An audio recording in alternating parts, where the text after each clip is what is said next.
Donald Trump comes out onto Truth Social and X and says that Kamala Harris will not do the Fox News debate.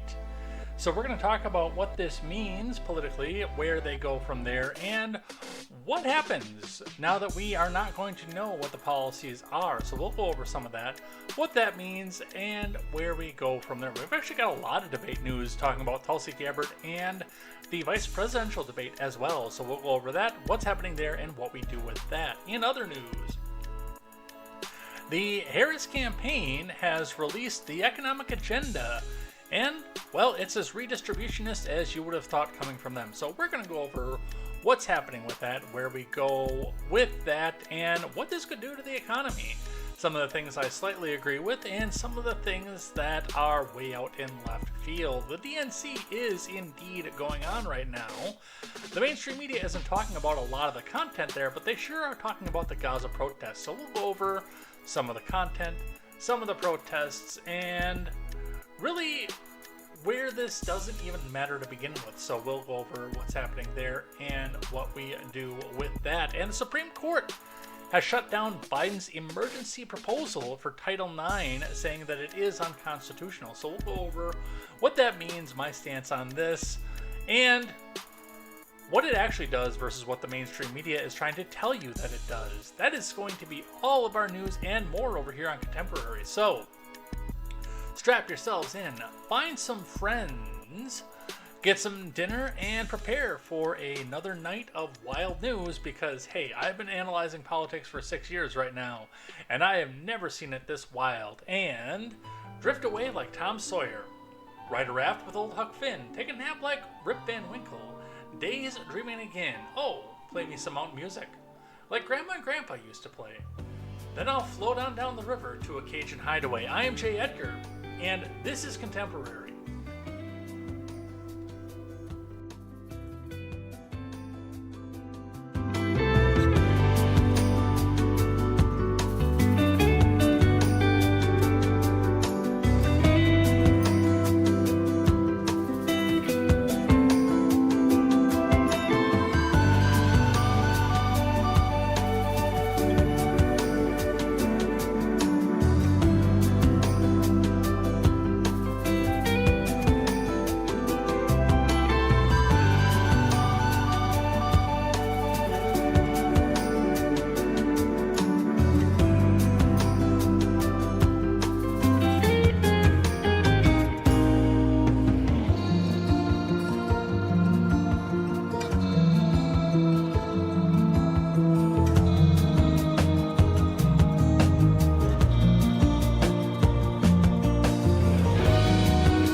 Well, I was going over and checking all my notifications over there and the other thing, and just seeing who picked up on my X posts and everything. The Calvin Coolidge Project posted a post over on X that had laid the question. Ben Affleck and, which one is it? I know it was Ben and Jennifer. Jennifer Lopez and Ben Affleck have filed for divorce after 2 years of marriage. Asking what my response is, my response is indifferent. I don't care. These are Hollywood celebrities who treat marriage like a game. Whereas I'm very serious in the marriage that I intend to go into. And even if I wasn't in the process of doing so, I would be very, very serious in any marriage that I'd be intending to. Not the way that Hollywood celebrities play around with it and just use it out for power. So I don't give a flying French toast about what is happening with Ben Affleck and Jennifer Lopez. I almost said Garner because I know that wasn't he hitched to her at one point too? Yeah, I know he was. So yeah, completely indifferent with that. But we do have a lot of news to go over here today. Unfortunately, it's going to be another one of those nights where it's almost all political, but we are going to be talking a little bit of foreign policy as well with what's happening over. And I am going to hopefully get to the Taylor Swift news that we had to skip last week. There have been some updates on that, but I do want to talk a bit about what's going on there. Plus a story out of Germany with the Nord Stream 2 pipeline, which I don't necessarily buy as valid based on my beliefs of what actually happened with that, but we're going to go over that. If my microphone seems a little bit quiet here, I have the settings back up. I can adjust it back up. I did take it out. I went back and I listened to the interview that I did with Chris a couple weeks ago, that I posted a couple weeks. I actually did it almost a month ago at this point, but I posted it a couple weeks ago. I listened back to that again, and I know that part of it was I left the air on that day because it was balls hot that day, and I don't usually leave my air conditioner on because it's so goddamn noisy. Not necessarily because the sound itself doesn't pick up and transmit through the microphone, and I'm thankful for that, but this microphone, for whatever reason, if there's a lower sound coming off of there, it adjusts to try to pick it back up, so it makes all the rest of the sound around it rise up to that level that it's coming back to. And I know there was a lot of peaking on there, and I've been noticing a lot of peaking also when I'm trying to talk as well. So I played with the settings a little bit. I tried to take down the gain for it, and I hope that does help a little bit.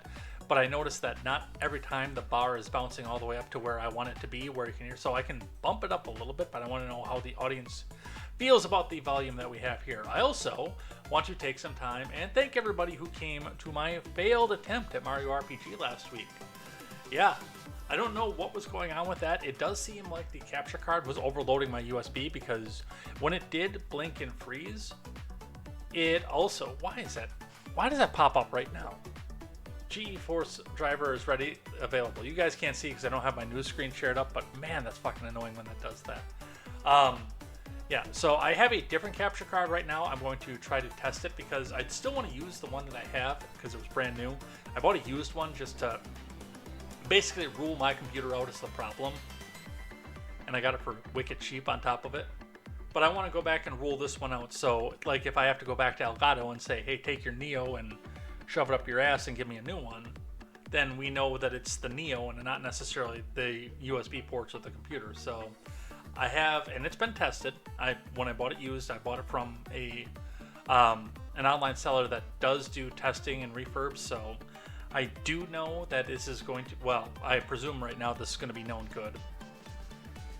So I'm going to run it. I might do some play tests while I'm getting the audio platform set up and ready to go tonight, just to see how it goes. I don't know how this is going to work, so we'll come back and find that out, possibly together, if you guys check out the live stream. I'm not going to be doing a lot of regular chat and anything, and I'm not going to play Mario RPG either. I'll play something else off my Switch just to test that and see if it goes, because I do want the same conditions to be going, because Palm can attest. I sat down with the original capture card and played on my computer, watching it go back and forth on OBS for like an hour the night before we went and streamed it.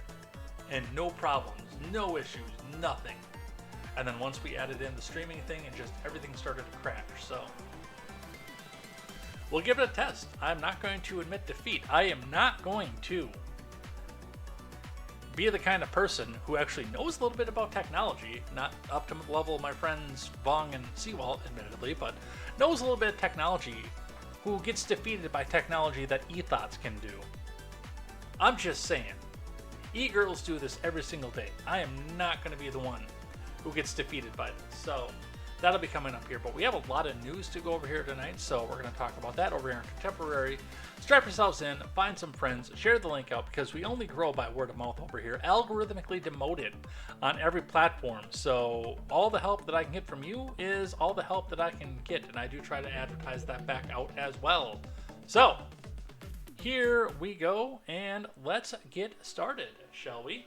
We're gonna start. I did start doing the markets back up on the top of the show, because we're getting into a point where that's actually going to start to matter coming into November. So let's do this. Let's figure out what's going on here. On to the news scene, and let's go. By the way, little reminder that the more you chat, the more we get promoted out to the front. So if you've got something to say, say it. If you think I suck, tell me, because the more you chat, the more we get promoted out to the front. So let's get started, shall we? I think it's that time.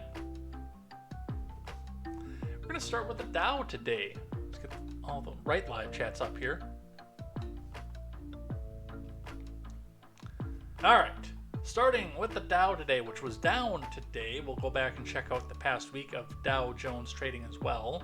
But it lost 61.56 on the day. That's down 0.15%. So it's barely a drop and it's barely a loss. And yes, after talking about the meltdown 2 weeks ago, we are back up to where we're at before.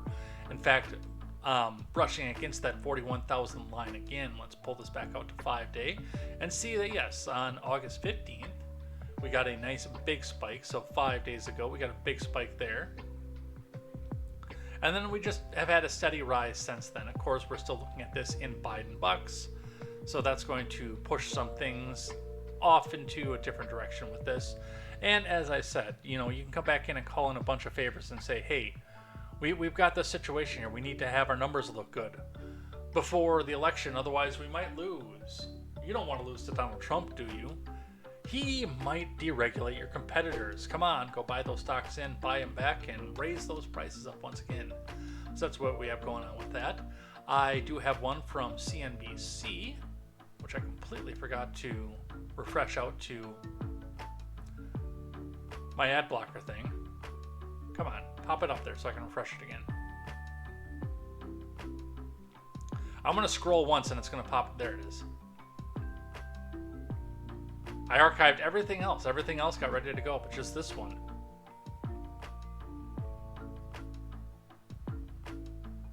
Yes, continue without supporting. Fuck off. The S&P, the NASDAQ, snap 8-day winning streak as rebound rally pauses. But this is a live updater. We'll just look through a couple of these here to see what's going on with the news. Stocks ticked lower on Tuesday, ending a winning streak as investors failed to build on the market's recent recovery rally.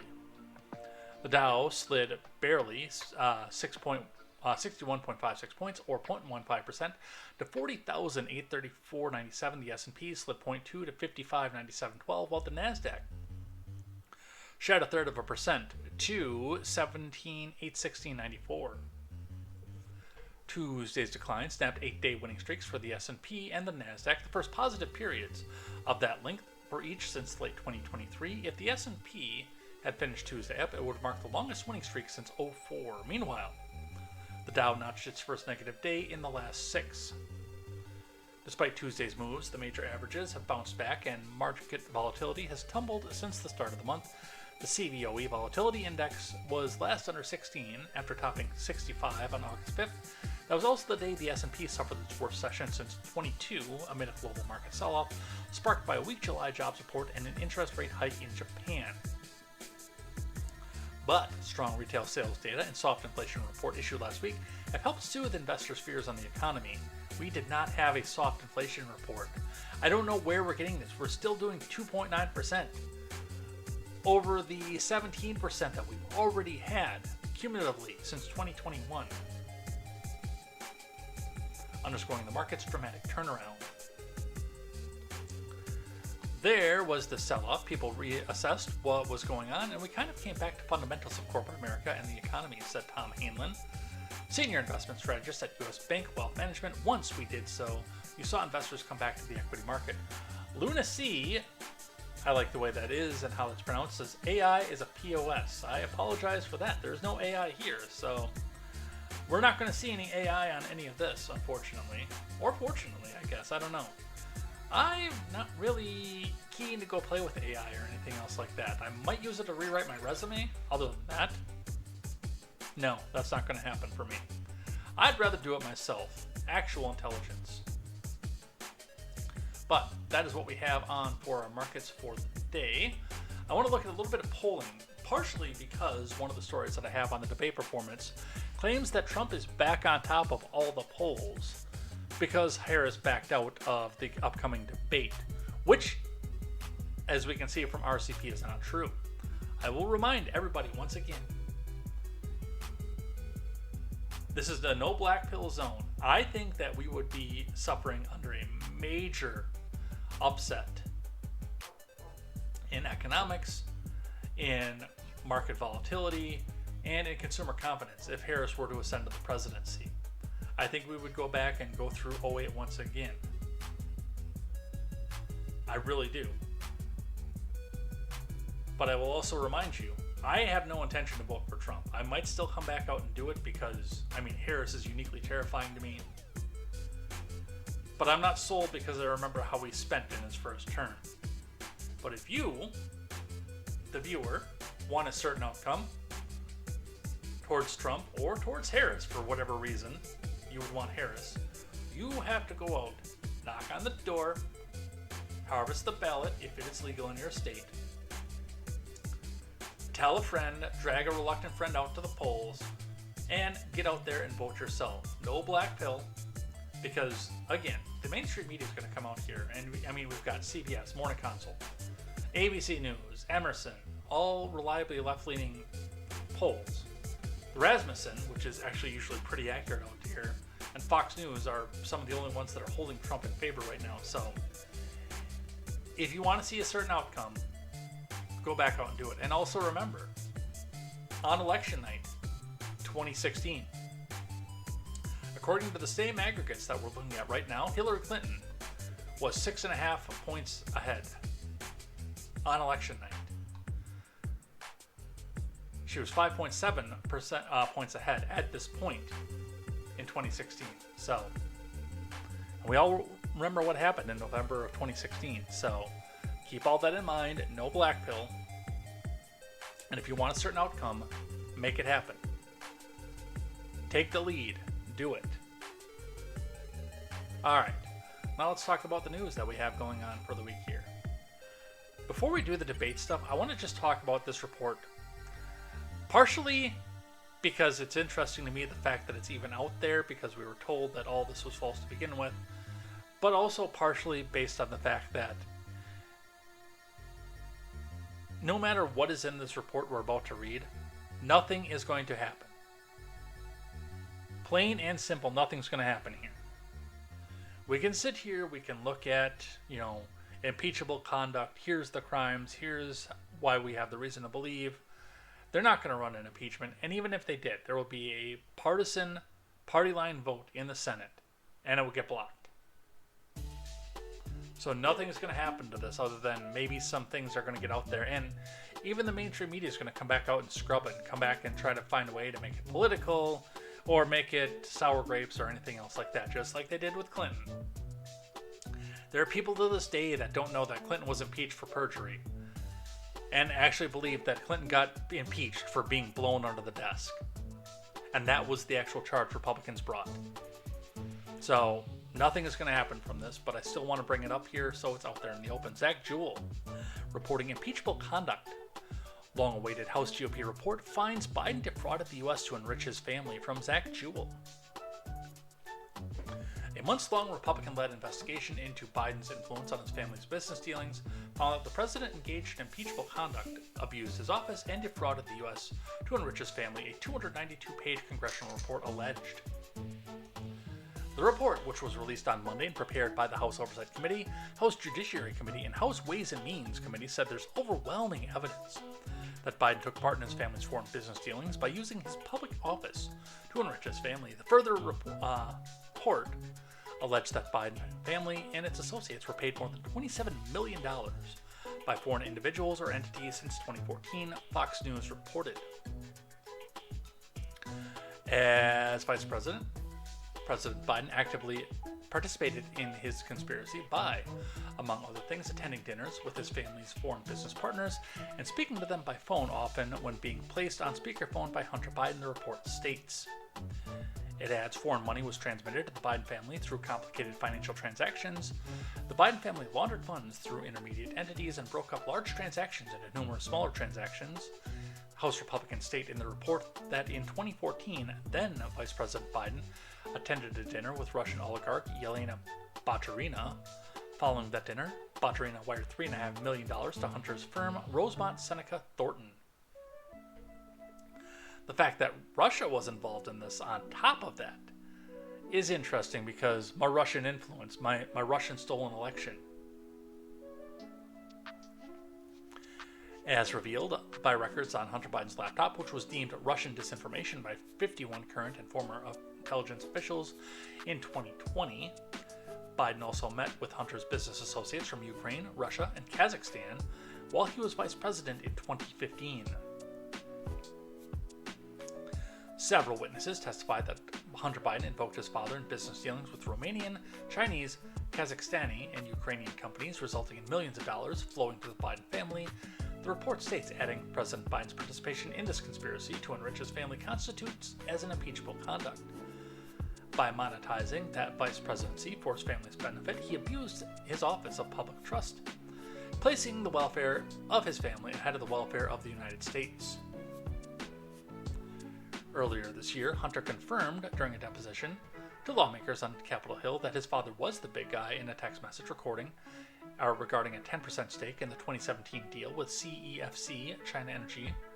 Hunter's business associate, James Gilliard, texted, "Held by H for the big guy." Hunter claimed his father was not aware of the deal. Remember again is that Joe Biden, for the first time in 48 years, is not an elected official and is not seeking office, Hunter said. And so James is probably like, wow, wouldn't it be great if a former vice president could be in our business together? In the report, Republicans argued that not one of these transactions would have occurred but for Biden's official position in the United States government. So, a few things that are going on with this. Number one, the big piece of evidence they have does come from 2017 when Biden was not an elected official. Part of the reason that none of this is going to go forward now. Using the influence and using the public office to go back and get and enrich your family, yes, that is possibly criminal. There are a few statutes that touch on that as we go, also dealing in corruption as well.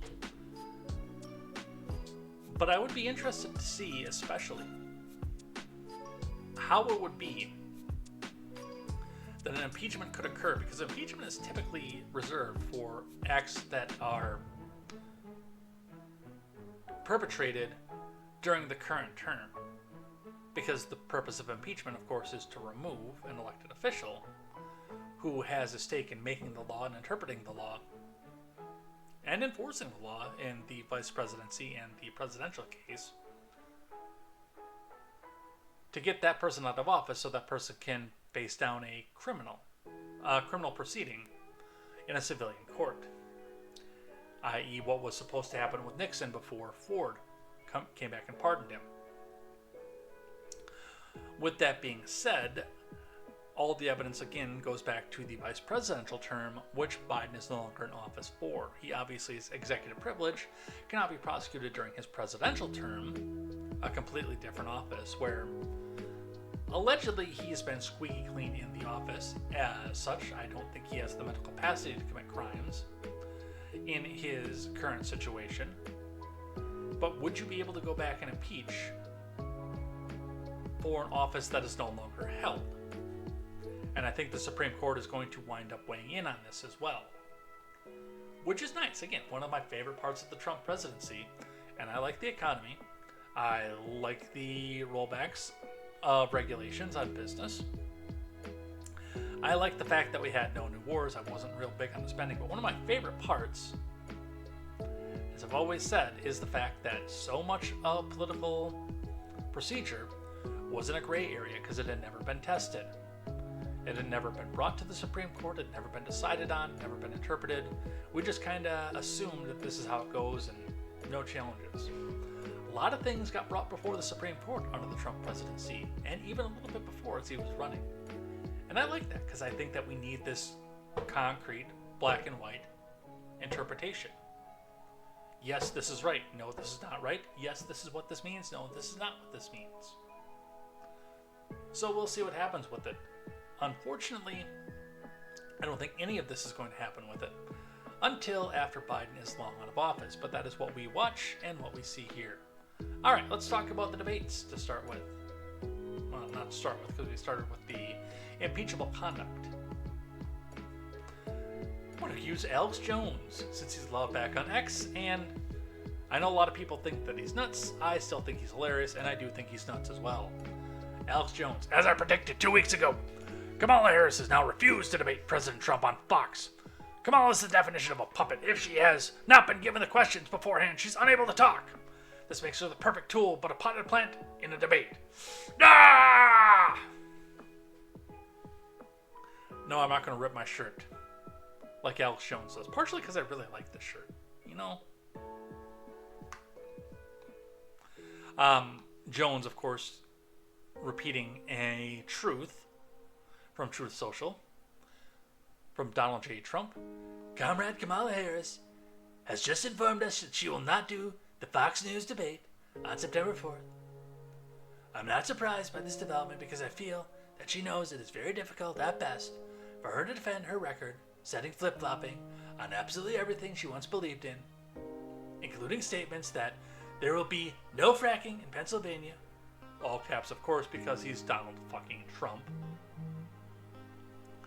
and her horrible performance on the border. Our borders are where millions of criminals and people from mental institutions and terrorists have been allowed to pour in over our country. Totally unchecked, unvetted. It's called, and she loves it, an open border. Rather than debate on September 4th, I have agreed to do a tele-town hall anchored by Sean Hannity, which is your second problem, for Fox. It will take place in the great Commonwealth of Pennsylvania. Details to follow. Which one thing I will say for sure is, dude, he is pushing hard on Pennsylvania. He is pushing fucking hard on Pennsylvania. Oh, there's a couple things that I hate that I forgot to put on here. I just went over and looked in Clown World on my Discord. I'm like, oh yeah, I was going to put those on things I hate later. So we'll have to remember to go back and do those later. Now, yes, this has been confirmed that Kamala Harris will not be participating in the Fox News debate coming up on September 4th, which would have actually been before the September 10th debate that Kamala inherited. And I really don't like the fact that that happened that way either from Joe Biden. It looks like at this point, we are not going to get a second debate between Trump and Harris, which also makes me very sad because I would have loved to see 2, 3, 5, 7 debates between the two of them between here and September. As much as I dislike Trump, from everything that we've seen from the past 3 years from Harris, if this is all true and not playing KTZed the bet, then she will get decimated coming up. So, something to watch for as we go from there. We've got a few things to go on this one as well. We've got one from Newsweek reporting on the, quote, truth. Donald Trump says Kamala Harris is refusing to do Fox News debate. From Caitlin Lewis. Former President Trump bashed Vice President Harris Monday night for reportedly refusing to participate in the September 4th debate hosted by Fox News. And I've read this already. Trump specifically calls out Harris's past comments on banning fracking and again accused Harris of working as President Biden's border czar for the past 4 years. It's only been 3 years, actually. Harris's campaign has not confirmed that they declined to participate in the September 4th debate. Yeah, I already praised you earlier on, Vong. I already sang your praises. Palm is having pizza for dinner because I'm not over there because I do keto Monday through Friday, which means I cannot eat pizza on a day like today. Although, and I did this before on my first run through keto. I shouted this out on things that I like. There's a company called Egg Life. I think they're local. I don't think you can get them everywhere in the country. I think they're local to Wisconsin. They make basically a tortilla out of egg whites and a little bit of xanthan gum. And you can make a pizza on it, and it's fucking delicious. I'm actually right now that I'm just speaking of this, a little bit bummed over the fact that I'm sure the sausage is bad from the last time we made those in this house. Because I could sure go for about 6 of those again. They're little, so like you don't get a really big pizza out of them. They're only probably about that big. 10, 12 inches tops. But you can get some nice little mini pizzas on there. Put some sauce on there, put some cheese on there, and you're good to fucking go.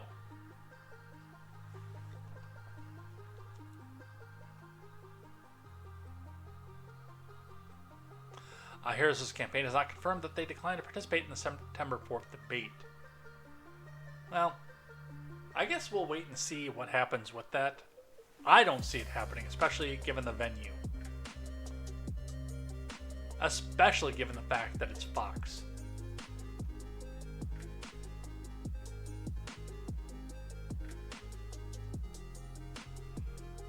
I don't know, you could use Schlong.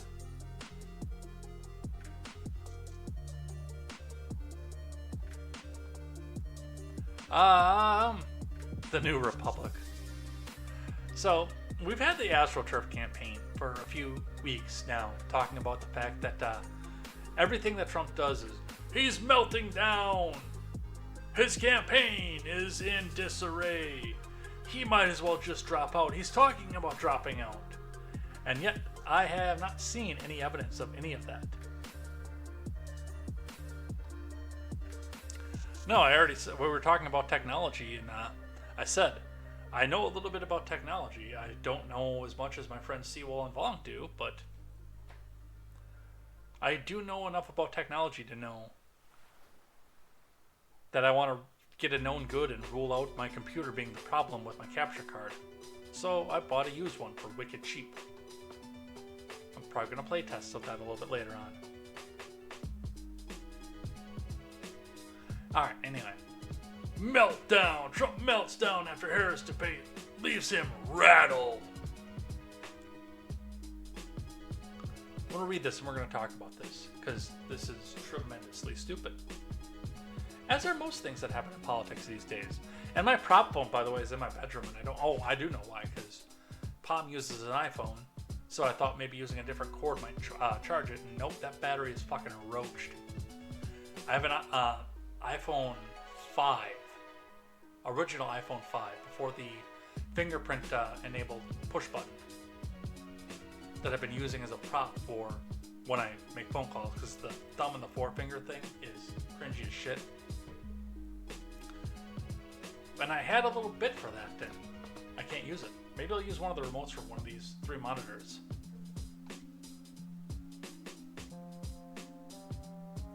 Anyway, meltdown.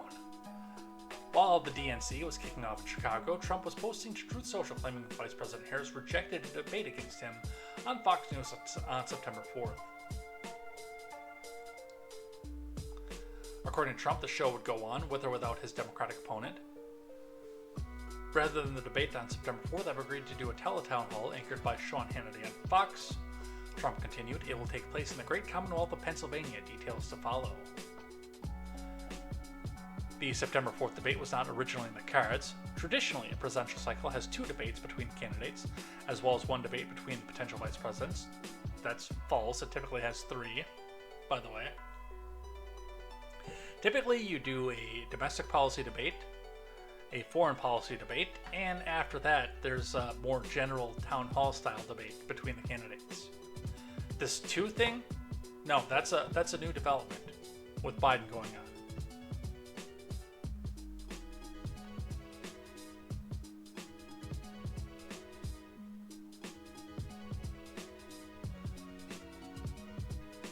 But during a short notice press conference at the Mar-a-Lago earlier this month, Trump spontaneously announced he was willing to face off against Harris 3 times before November. September 4th on Fox News, September 10th on NBC, and another September 25th debate on ABC. Trump mixed up the stations of the last 2, but got the dates correct. Harris's camp had not initially signed on to the Fox debate, and it's currently unclear whether she's actually rejected the date outright as Trump suggested. The first official debate is scheduled for September 10th. The drama of it all may be an aggressive strategy for Trump to reframe himself as unafraid to show down against the famed prosecutor after he suddenly disappointed some of his fans by backing out of one of the debates earlier this month. He has since flip-flopped. Fans were so upset by the supposed strongman's decision they got the hashtag Trump's a coward trending on Truth Social after the news broke. No, those were not fans of his. Fans of his on Truth Social think that he walks on fucking water. That was leftoid agitators who signed up for a Truth Social account to go put that back out there. But why is this important? So until Kamala Harris actually comes out and says, ha ha ha, I will come back out here and I will come back and debate you on September 4th, any day, anytime. Until until that day happens, she's been challenged, and now she's the one turning it down. With Trump being right there to go into the lion's den and do so, which means that this whole bullshit of, oh, he's afraid to debate. I mean, that kind of screws their position right then and there, and now it kind of looks like she's afraid to debate. In fact, hold on. I gotta make a phone call. This is what the prop was for earlier, by the way. I gotta make a phone call. Ready? Hi. Oh. Hi, Leg Store. Hi, this is Jay Edgar. Hi. No. I need something for the Harris campaign to stand on. You don't have anything? No? You don't have a leg for them to stand on? Huh. I see. Well, I guess they don't have a leg to stand on.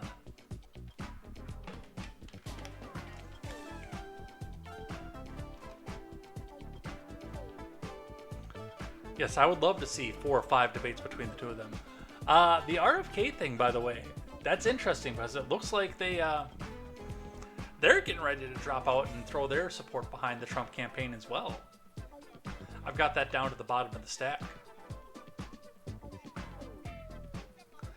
All right, where we were talking about with polling earlier on in here, Matt Wallace reporting, breaking, Trump has regained the lead after Kamala Harris's refusal to participate in a Fox News debate on September 4th. This is from Polymarket, which is a journalistic polling firm. Polymarket with one of the elections saying now Trump is at 50% to Harris's 49%, which is a 2% swap between the two of them. Now, this is based on a single poll. What have I always said? Don't do single polls. It's always been my stance. You can pick and cherry pick single polls to tell you whatever it is that you want. Currently, Harris is still in the lead in the aggregate by 1.5. The big winner, quote unquote, of the 2016 campaign without the Russian interference, Hillary Clinton, was up at 5.7% at this point. There's still something we've got to sit back and watch. And again, remind you, if you want a certain outcome out of this election, you have to go back out and do the work for it. Tell a friend, harvest a ballot, and go and vote yourself. So,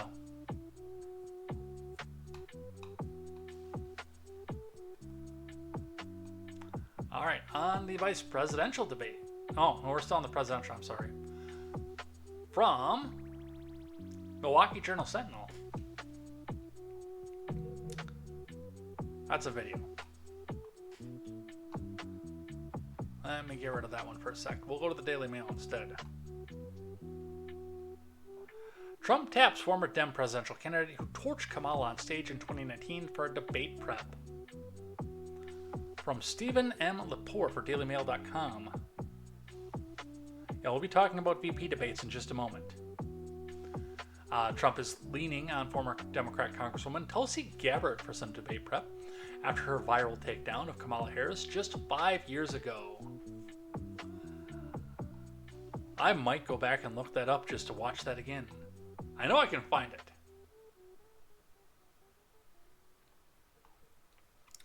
Gabbard hammered Harris on her criminal justice record in a televised debate when both ran unsuccessfully for the 2020 Democratic nomination.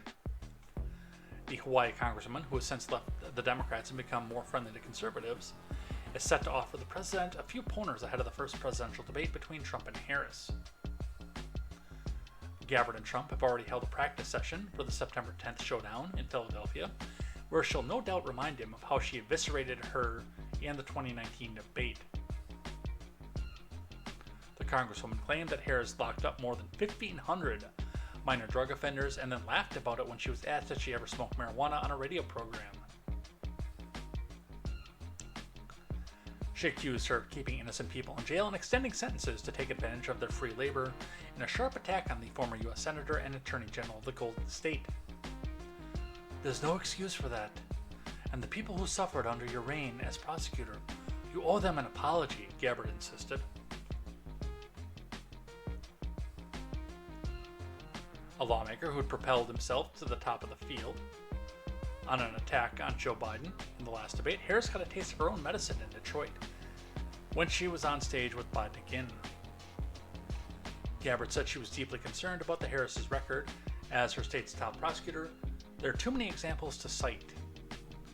She fought to keep cash bail system in place that impacts poor people the worst kind of way, Gabbard charged to applause. Enraged, Harris said she'd done the work of significantly reforming the criminal justice for a state of 40 million people and would decriminalize.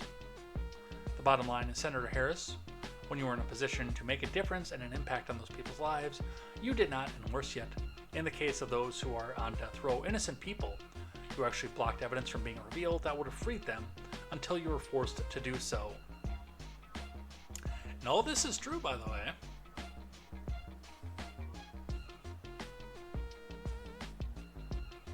And this is part of the reason that I'm actually tempted to go pull the lever for the orange moron. Because I look at Harris as uniquely dangerous. I could put the responsibility on other people for Biden. I could come back out and say, hey, you know what? You guys do that. I know that there's going to be enough of a landslide. Because I'm pretty sure there would have been for Biden. That I don't need to get out there for this one. You guys got this one in the bag. We've got polling. We've got everything that shows that there's a major, major bump in all this. Harris is uniquely dangerous to me. And I might get out there and do that. I'm still not sold on it yet, but I might have to. So, interesting to see where that goes. ABC News, who will be hosting the upcoming debate on September 10th. The Daily Wire News and Analysis. ABC News debate moderator Lindsay Davis smears Trump, suggests he's connected to the KKK. But don't worry, he's going to get a completely fair debate on this one. Decca has joined us. I saw Maga's here too, by the way. I come in late and hear a cackle. Did you just spontaneously give him a bag of Cool Ranch? I have that video, by the way. I do. Wrong lever, Kronk.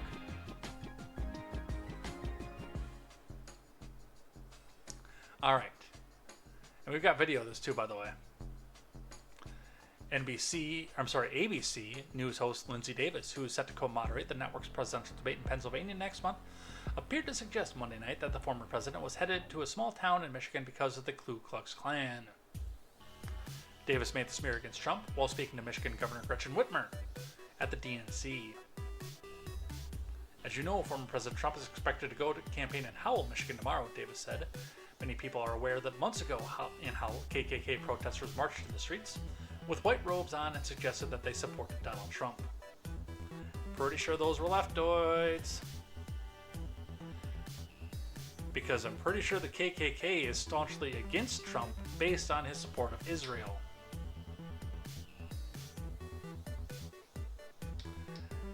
They dislike the Jews more than they dislike the blacks.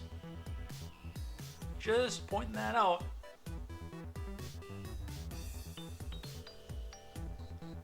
I'm curious if you make anything about that connection and him going in particular to Howell tomorrow. Let's watch. As you know, former President Donald Trump is expected to go campaign in Howell, Michigan tomorrow. Many people are aware that a month ago in Howell, KKK protesters marched in the streets with the white robes on and suggested that they support Donald Trump. I'm curious if you make anything about that connection and him going in particular to Howell tomorrow. Yeah, that's a person who's going to be unbiased.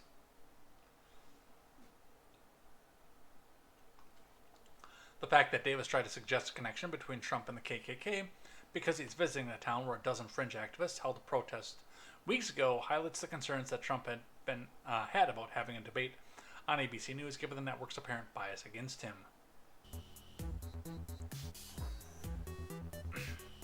Well, I mean, how many Democrats have campaigned in Madison? And it wasn't Patriot Front, it's the other stupid one that is run by feds that the Democrats tried to insist and swear to God are actual right-wingers, but they wear masks constantly and cover their faces and their arms and all their tattoos.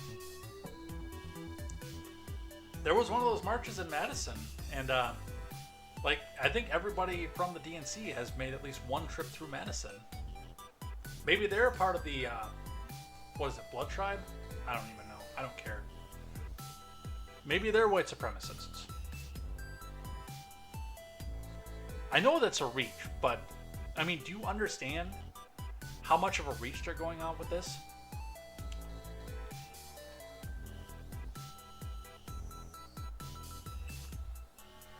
Alright. Yeah, we watched, that's going to be on things that I like later, but we watched the Teenage Mutant Ninja Turtles movie last night. I think she had seen it before, the small person.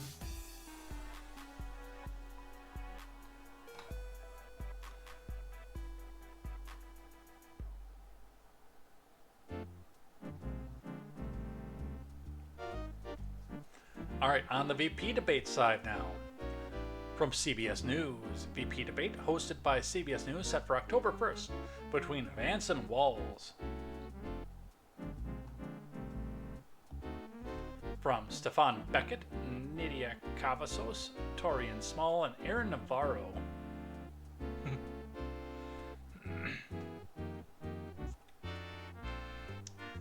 Yeah, you both did. That's cool. I watched the rest of it.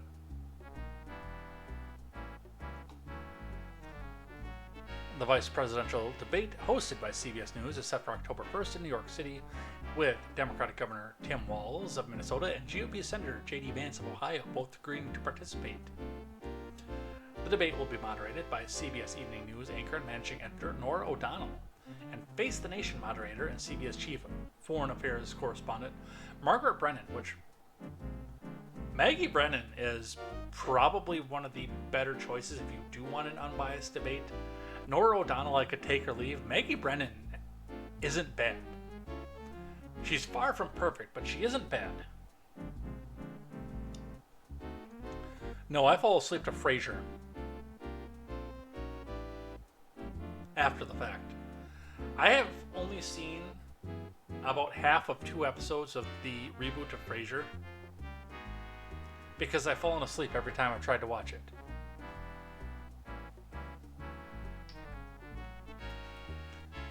On Wednesday, CBS News proposed 4 dates before a debate between the 2 vice presidential nominees, September 17th, September 24th, October 1st, and October 8th. The Harris-Walz campaign soon agreed on the October 1st date. See you on October 1st, JD. Walz wrote on X. A campaign official said Walz looks forward to debating JD Vance if he shows up. Because they're trying to astroturf this. Oh, they're too afraid to show up. Yeah, that's what we were talking about, Vung. Except we watched it on Paramount.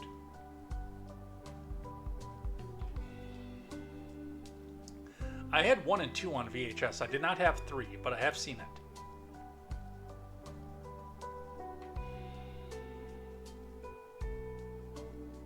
I didn't like 3 as much. They didn't use Judith Hoag as April.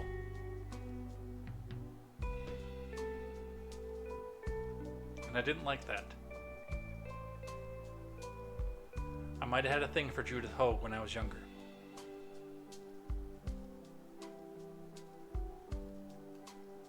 I don't know. I liked it. What I've seen of it so far. Alright. Anyway. On Thursday, Vance posted on social media he accepted the CBS News debate on October 1st and said he also wanted a debate on CNN on September 18th.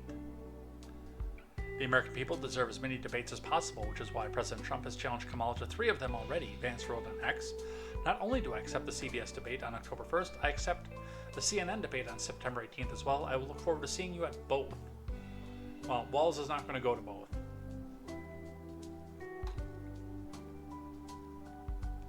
In the afternoon, Michael Tyler, the comms director for Harris's campaign, said Walz will only participate in the CBS debate on October 1st. He also reiterated Harris' intention to debate Trump on September 10th and said she would agree to one more meeting sometime in October. Ooh, we might get a second debate then.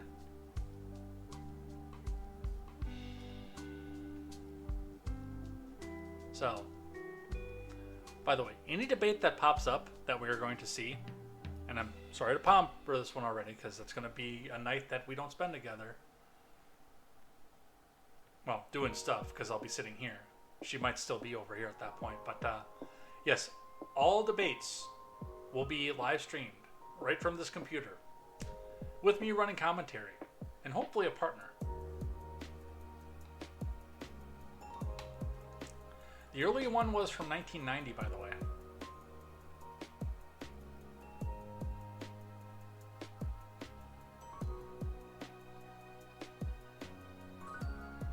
I look forward to seeing you guys in live chat for the debates too, by the way. It's possible. I'd have to rig up a new microphone setup, but I know I want to set one of those up as well. Because I would very much like to have people in-house for Ed Talk as I get that going up and more. Now that I have content for that, I gotta get some more guests on here for this. I know I want to talk to Kat, I want to talk to Jessica Green, I want to talk to Quest Fanning, and a few others. I gotta get a hold of Brady Leonard too. Yeah, I'll need a soundboard for that too, but yeah, I want to see if we can figure that out.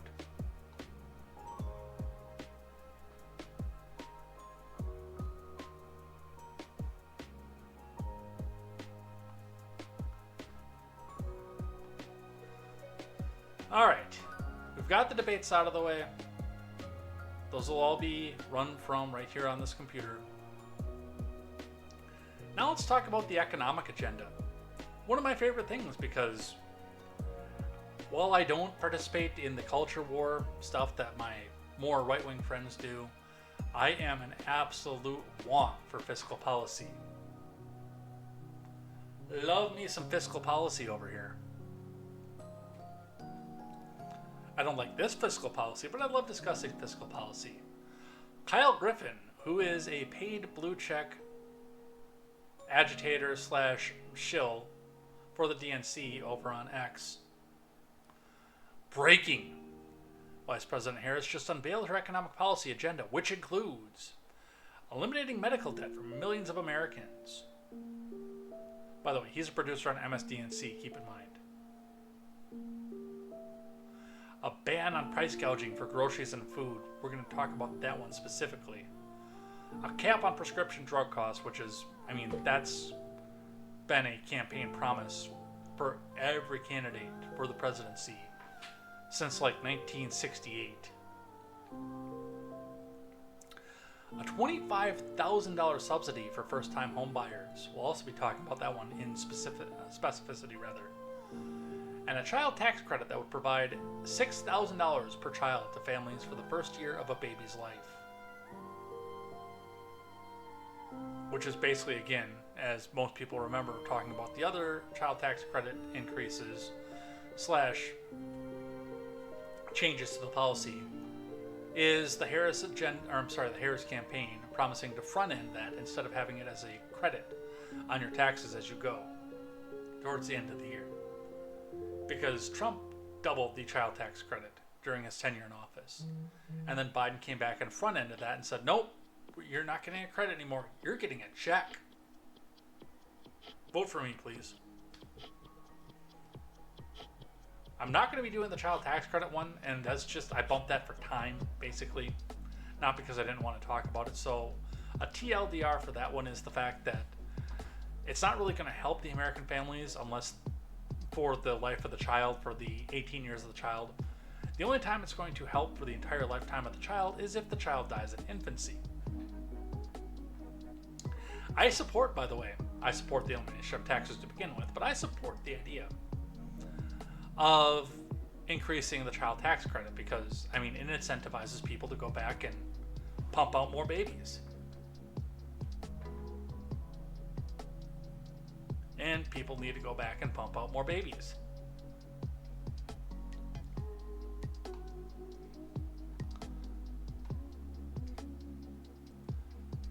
But let's talk about a little bit of this here. The Associated Press, starting out with us tonight. Fact Focus, a look at Harris's economic agenda. From Christopher Rugaber and Melissa Golden. VP Harris unveiled her economic agenda in a speech Friday in Raleigh, North Carolina.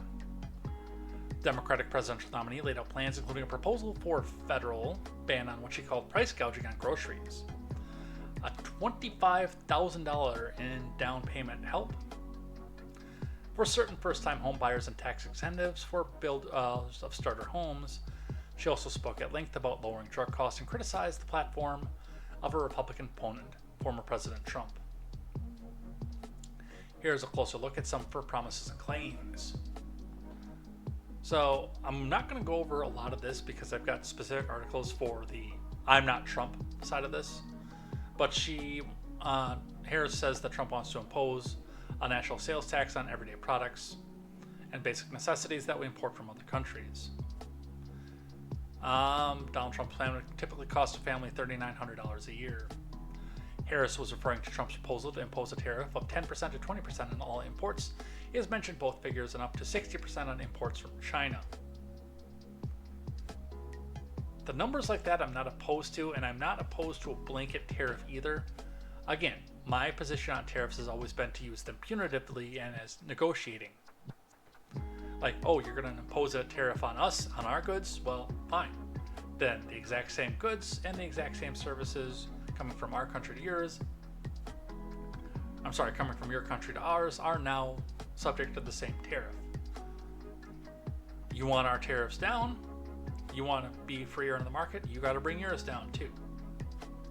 Give and take. You got to do this right. Do right by me, I'll do right by you.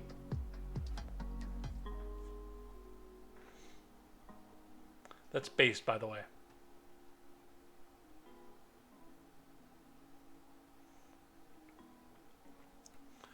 Most economists do expect it would raise prices on many goods. The Tax Policy Center, a joint project of the Urban Institute and the Brookings Institution, estimates it would reduce average incomes in the top 60% of earners by 1.8%. And the Center for American Progress Action Fund, a progressive advocacy group, has calculated that the higher tariffs would cost households an extra $3,900 a year. However, Trump has said the tariff revenue could be used to cut other taxes, which would reduce the overall cost of the policy. All right, lowering the cost of insulin and prescription drugs. That is a campaign promise to literally everybody, so I'm going to gloss over that one. This is the juicy part of this. A federal ban on price gouging. Harris, as president, I'll take on high costs that matter most to most Americans, and I will work to pass the first ever federal ban on price gouging on food. The facts. While grocery prices are 25% higher than they were before the pandemic, because we've had 27% inflation since before the pandemic, they have settled down recently, and that's not clear that much price gouging is now going on. It's never been going on. There has been no price gouging.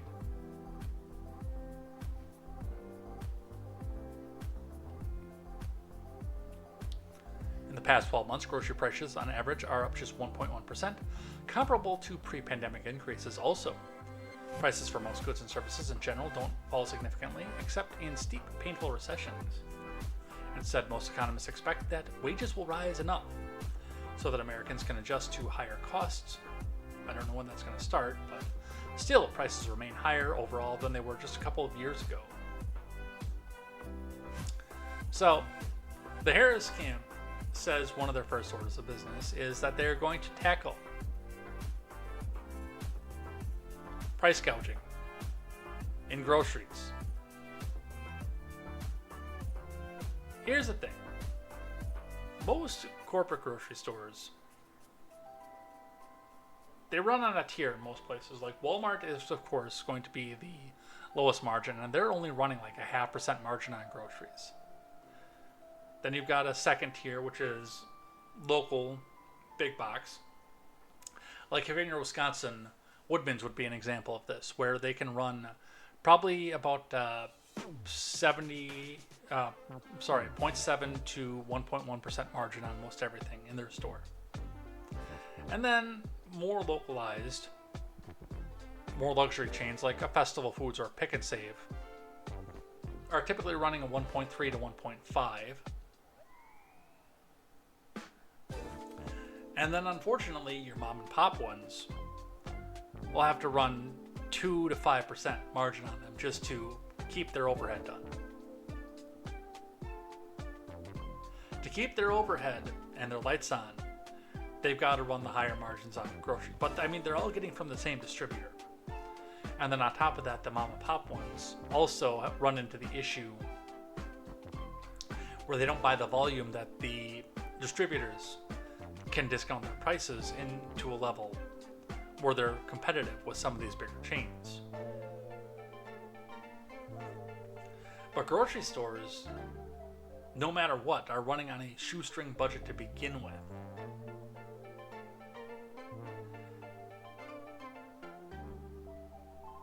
And if we get the price controls that Harris is suggesting,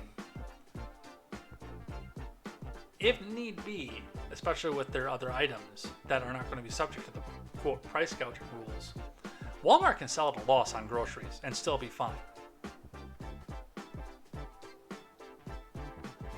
Festival foods, Woodman's can probably run close to the red. They'd have to do some dickering around with the employee pricing. And Festival can run pretty close to the red as well. But yeah, all this is doing is eliminating your competition once again.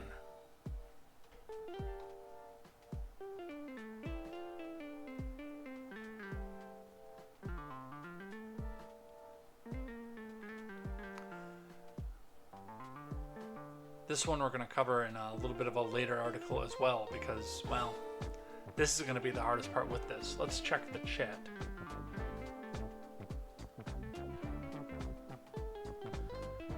Let's see. The teenage turtles are acting like they're adults, but if they're teens, why? I don't know that one going on. Long says the entire Kamala economic agenda is just a bazillion slightly different repetitions of the phrase money printer go brr. Yes, people do need to have more babies.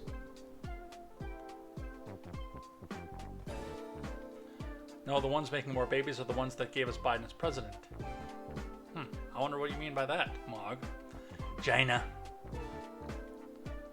Long, with the base statement there, says that's how Hungary got the birth rate above replacement rate so quickly. Once a woman has her fourth child, she and presumably her household thereby pay like zero income tax from that point forward. Pretty much, yeah. Palm says, we do need to worry about people being around to care for the older generations. No price gouging. Tell other people who think their junk is worth something on Facebook. Well, that's a little bit different. Because that's not in core pricing.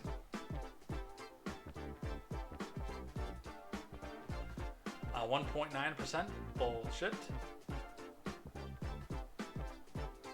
I don't know what you're referring to on that one.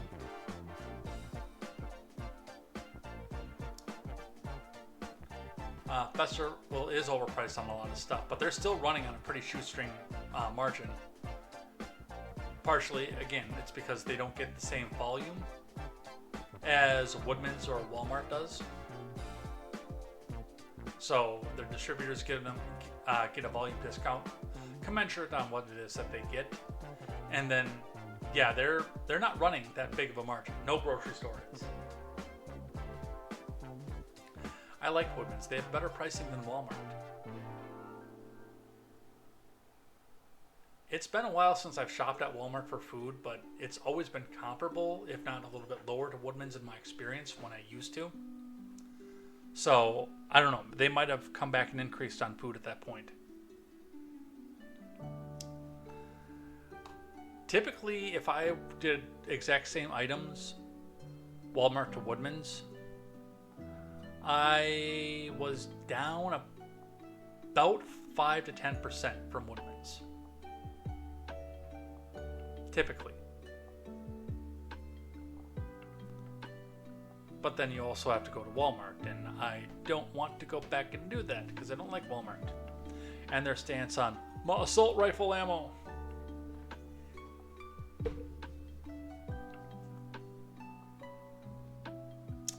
But that's also been like 3 years since I've stepped, well, not since I've stepped foot in Walmart anymore, but since I've intentionally gone in and spent money in a Walmart. It has happened since then, but it was not premeditated.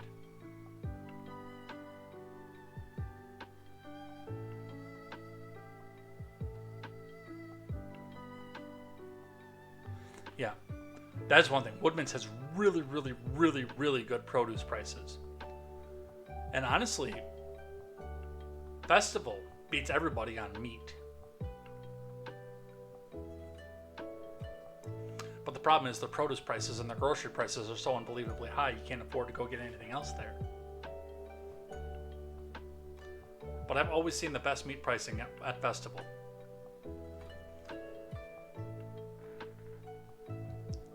Alright, I got one from The Economist here, kind of talking a bit about Harris's plans. Kamala Harris's cost of living will end in failure. Did I get the... Yeah, I did get the stuff for the 25K. Oh. Hey, they hid that behind a paywall, you fuckers. Haha, I win.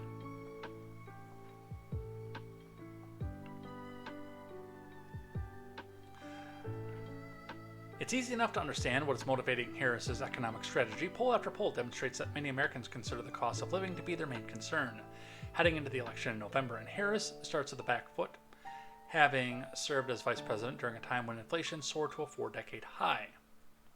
Rather than gloss over the ugly reality, she's trying to confront it.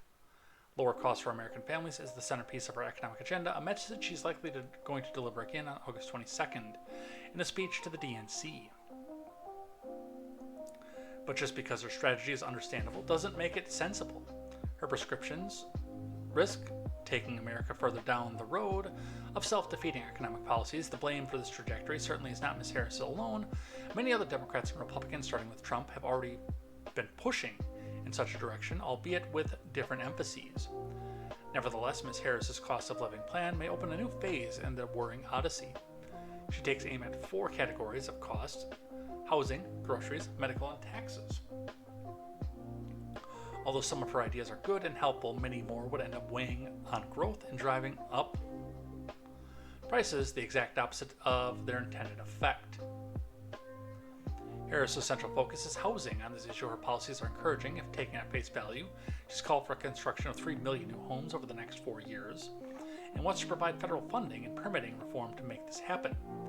Analysts reckon that America is suffering from a shortage of about 4 million to 7 million homes, so the additional supply would narrow the gap. Yet, can Ms. Harris actually get the houses built?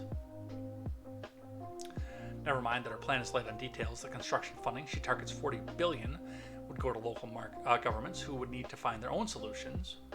Meanwhile, other elements would cut against her ambitious supply target. She vows to go after Wall Street investors, whom she decries as buying up and marking up homes in bulk.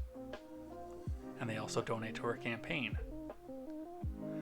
They actually own less than 1% of America's single-family homes and have been building rather than just buying homes. Another pledge, one that received loud applause when she unveiled it in a speech in North Carolina on August 16th, is to give first-time homebuyers $25,000 towards down payments on mortgages, with demand for homes still outstripping supply. Extra cash of this kind may just translate into higher prices. Yeah, we'll talk about that in just a bit. Harris's plan on groceries has come with the sharpest criticism. She plans to pass the first ever federal ban on gouging on food and groceries. This may not herald a return to the price controls witnessed under Nixon in the 70s and Carter in the 70s, but the intellectual underpinning for such a policy is nonetheless half-baked. A common charge of the left wing of American politics is that companies fueled inflation during the COVID pandemic by taking advantage of shortages to jack up prices. But researchers with the Federal Reserve have concluded that there was no evidence of higher markups on the aggregate level, which would have been a precondition for pricing decisions to truly cause inflation. Moreover, higher prices for everything from cars to ham served as a crucial sign to firms to make more and to consumers to curb demand. And that's where the problem is. When you start to put price controls, it doesn't matter how much you make and how you do supply and demand. There's no incentive otherwise. And again, with people now all trying to compete for the same food, you ramp up production, you ramp up your costs, and you have no way to go back and move the metric. So, that's what we have there. Alright. I've got one from Watcher.guru I want to talk about just briefly here. Harris supports President Biden's 44% capital gains tax proposal. Basically making it impossible for people to go back and profitably own assets.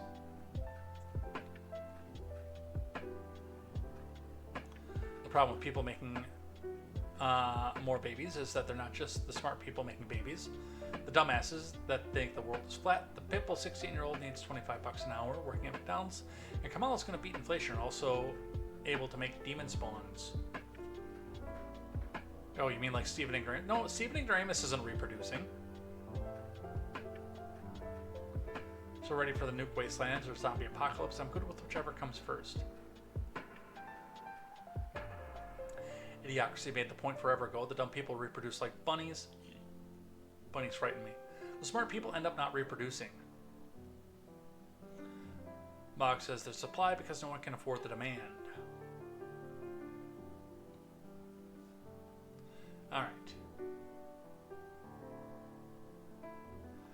Harris has declared his support for Biden's 44.6% capital gains proposal. The proposal would be the highest in history. It also includes a 25% tax on unrealized gains for high net worth individuals, more than $100 million in wealth.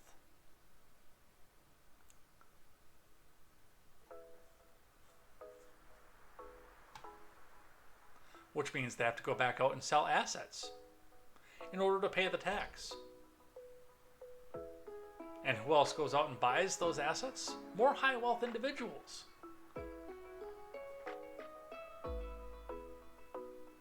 Not to mention, once you have to start flooding the market with these assets to pay the taxes, their value goes down, tanking the economy with it.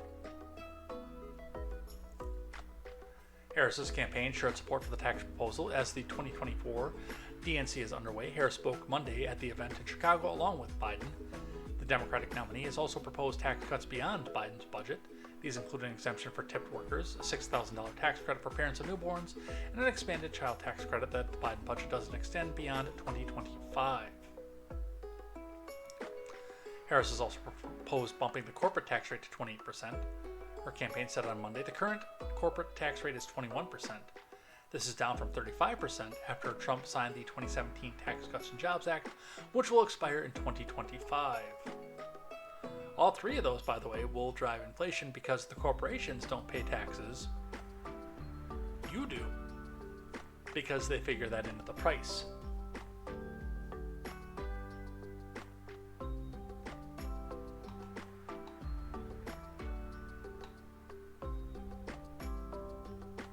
Holy crap, is it 7:30 already? Alright. Couple things here. Trump to counter Harris with competing economic agenda rollout. From Kevin Bräuninger. Former President Trump is countering the kickoff of the DNC with Harris' recently unveiled economic agenda. Hold on, let me get rid of this fucking ad. Fucking Epic Games. By laying out his own plan to boost the U.S. economy, and Republicans' campaign said on Monday. The announcement is just the latest indication of the Trump campaign's efforts to refocus his message on policy after Harris became the Democratic nominee, neutralizing many of Trump's attack lines against his former opponent, Joe Biden. Trump will announce a plan to unleash American energy and lower costs for American families, the campaign said in a press release on Monday. The agenda includes preserving the tax cuts he signed into law in 2017, and the release said those reforms are set to expire after 2025.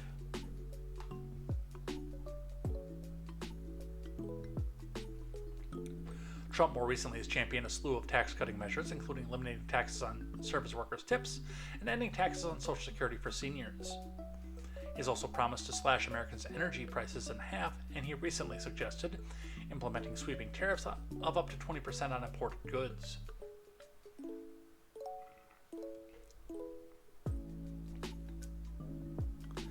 He has not detailed how the policy goals will be implemented, neither has Harris, by the way, or how they will be paid for. The Constitution gives Congress the power to levy taxes, meaning any plan to overhaul the tax code will have to go through the legislative branch.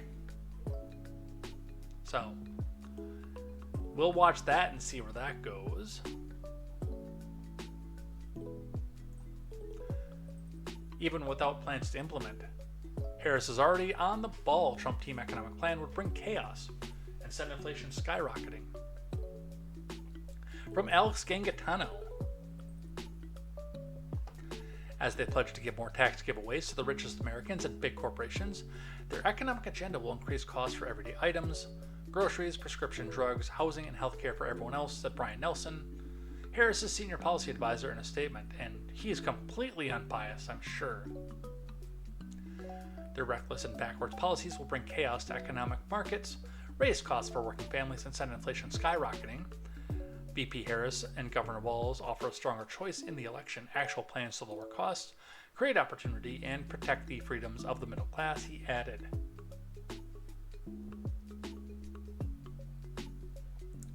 Trump is set to visit a manufacturing plant in New York City, Pennsylvania, and give an economic speech, and his running mate, J.D. Vance, will give a speech in Philly. Vance is currently here, by the way, just so you know. Not here in western Wisconsin, where I am, but in Kenosha, actually. Before the pandemic, the Trump economy created 7 million new jobs, including 1.2 million manufacturing construction jobs. Median household incomes rose to the highest level ever, with poverty rate hit an all-time low, and the unemployment rate fell to a 50-year low. Carolyn Levitt, Trump campaign national press secretary, said in a statement to The Hill, responding to Harris's campaign's remarks. In just 3 years, Harris and Biden's out-of-control spending created the worst inflation crisis in generations, and families are feeling it everywhere from their retirement savings to the grocery store. Investors and Americans across the country agree the Kamala economy is just as bad as Bidenomics, and no one can afford another 4 years. So, slap fight, essentially. We'll see who wins. All right, since Mog is here, we've got one from Mog's senator, Linda Graham. Senator Graham outlines the key to victory for Trump this fall from Daily Wire News. Linda Graham said over the weekend that Republican presidential nominee Donald Trump would beat Democratic presidential nominee Vice President Harris as long as he stays focused on making her have to defend her disastrous policy proposals. Graham made the remarks during a Sunday interview on Meet the Depressed with Kristen Welker, where he called Harris the most liberal person to ever get nominated for president in the history of the United States. Let's listen.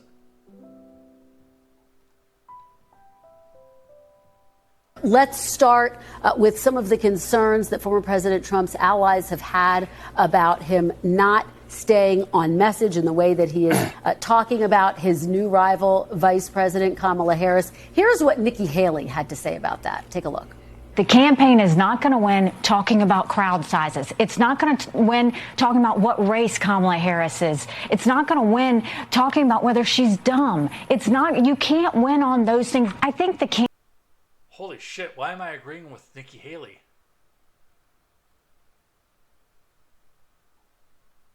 What universe is this? Campaign needs to focus. That's the main thing. Look, this is a winnable election, but you need to focus. Senator, do you agree with Nikki Haley's assessment? Yeah, I don't think, I don't look at Vice President Harris as a lunatic. I look at her as the most liberal person to ever be nominated for president in the history of the United States. She's going to the Soviet Union playbook to lower prices called price control. She wants to eliminate private health care. She's for reparations. She's against fracking. She's for the Green New Deal. On and on and on. So I would make it about policy. A nightmare for Harris is to defend her policy choices.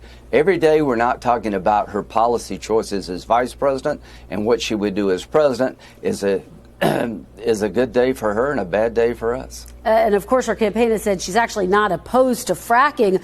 But the broader question here, right. Senator Graham, how can you be for the Green New Deal? Wait a minute. How can you be for the Green New Deal and not be opposed to fracking? That's BS. Okay. Go ahead, I'm sorry. Let me ask you, big picture, bottom line me here. Do you think former President Trump should stop talking about Vice President Harris's race and intelligence? Yeah, I think my view is that me and Nikki need to go to Georgia. We're giving advice on TV to President Trump. He's got a lot of critics. He's got a lot of advisors. But to Nikki Haley and DeSantis and Youngkin and all these great people we have, let's get together and actually campaign for the guy rather than just give advice. But in the advice-giving column, here's what I would say. President Trump can win this election. His policies are good for America. And if you have a policy debate for president, he wins. Donald Trump, the provocateur, the showman, may not win this election. So I'm looking for President Trump to show up in the last 80 days to define what he will do for our country, to fix broken borders, to lower inflation. The numbers that Americans are living with under Harris-Biden are terrible. 50% increase in gas prices, mortgage rates going through the roof, grocery costs are really high. That's what I would focus on. Policy. Yeah. Policy is the key to the White House. Is he wearing eyeliner, by the way? Dude, there's no way that dude is straight. Hold on. I gotta expand this one out. Sorry, Mog.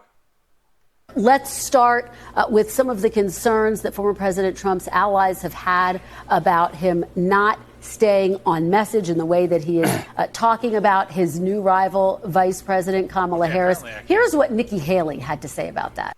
Apparently, I can't full screen that. Now I can. With some of the concerns that former President Trump's allies have had about... Fuck. That dude is so fucking gay. Regardless of that, I mean,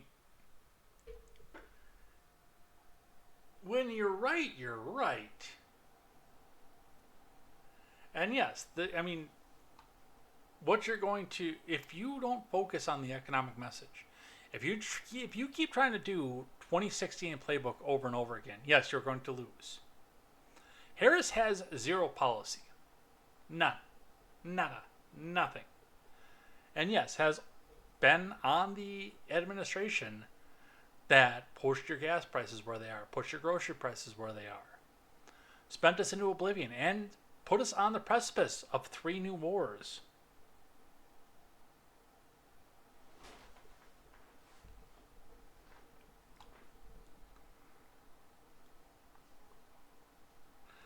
And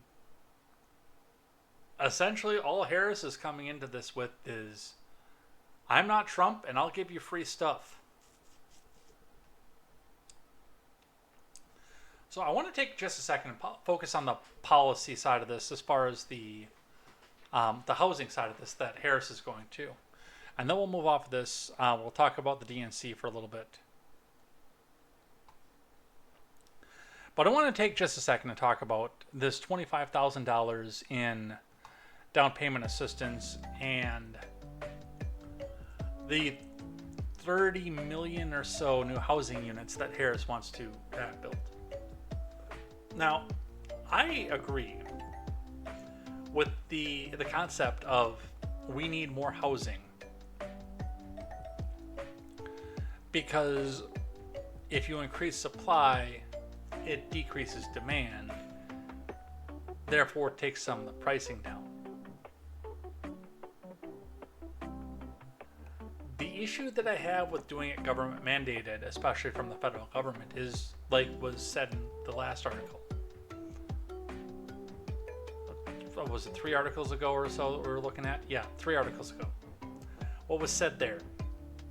And that is the fact that the Harris campaign, because of the 10th Amendment, because of distribution and separation of powers, can't actually just go back and give out the $4 or $5 billion out directly to construction companies and say, hey, go build here. They don't own the land. They have to get the land separated. They can't eminent domain all the land that they need to go back out and do this. And they can't even distribute the money on a federal level. That it goes down to states, which will be responsible at that point to go back and distribute the money evenly. But yes, there are too many people right now that are trying to get into some of these houses. And a part of that is due to the fact that we do have X amount of illegal immigrants that are competing over the same houses that our infrastructure was not set up for. And we do also, and they brought up the fact that 1% of these houses are bought up by BlackRock, Vanguard, places like that. I'm telling you, there are 330 million people. I don't know what the exact statistic is. I can look that up right now. How many single family homes in the U.S.?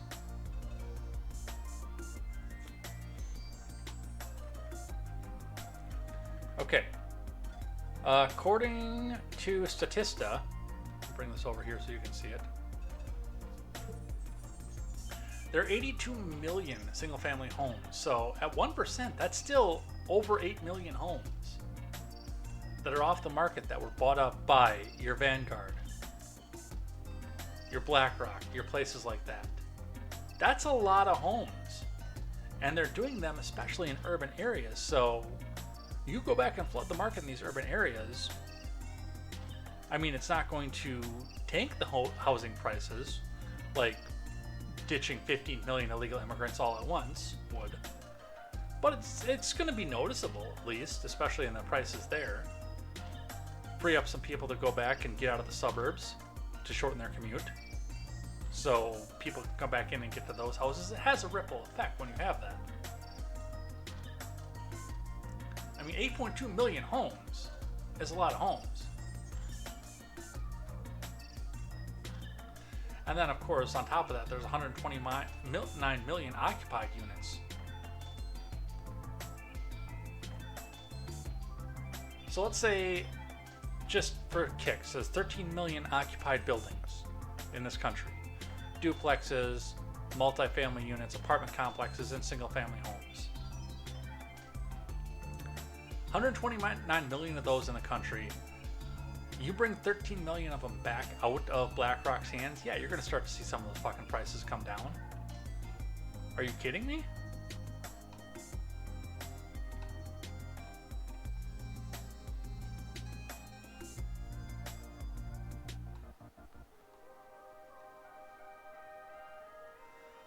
So, yes, I agree with the idea that we need more units still in circulation. I do agree with that. But that is also me putting a lot of trust on local governments to handle those funds out of the federal government responsibly. And of course, trusting the federal government to hand those funds out responsibly as well.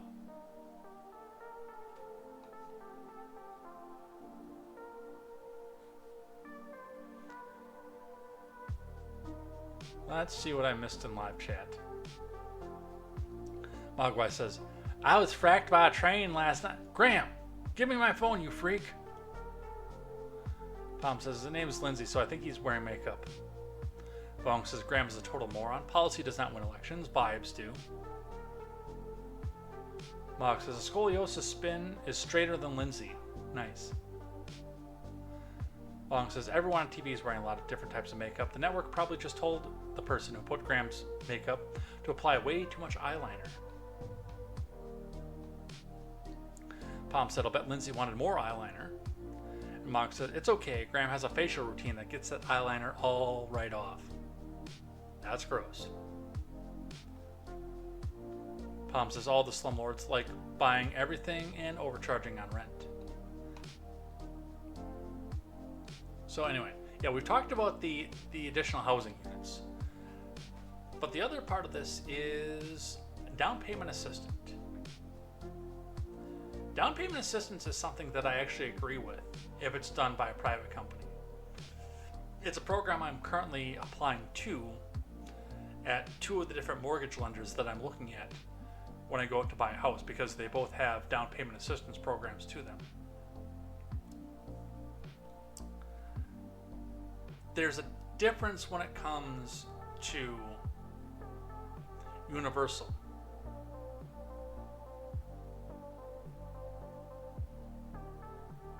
We'll talk about that in just a second. From Selena Wang and Gabriella Abdul Hakim. When Harris unveils her economic policy proposals in Raleigh on Friday, it will include a proposal to provide up to $25,000 in down payment and support for first-time homebuyers, according to a campaign official.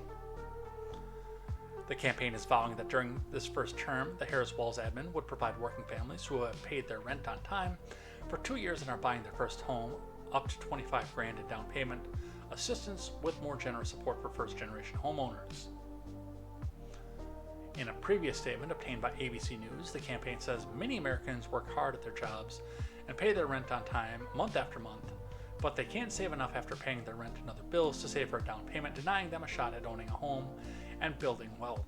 As the Harris-Walz plan starts to expand the supply of entry-level homes, they will, during the first term, provide working families who have paid their rent on time for 2 years and are buying their first home up to $25,000 in down payment assistance with more generous support for first-generation homeowners.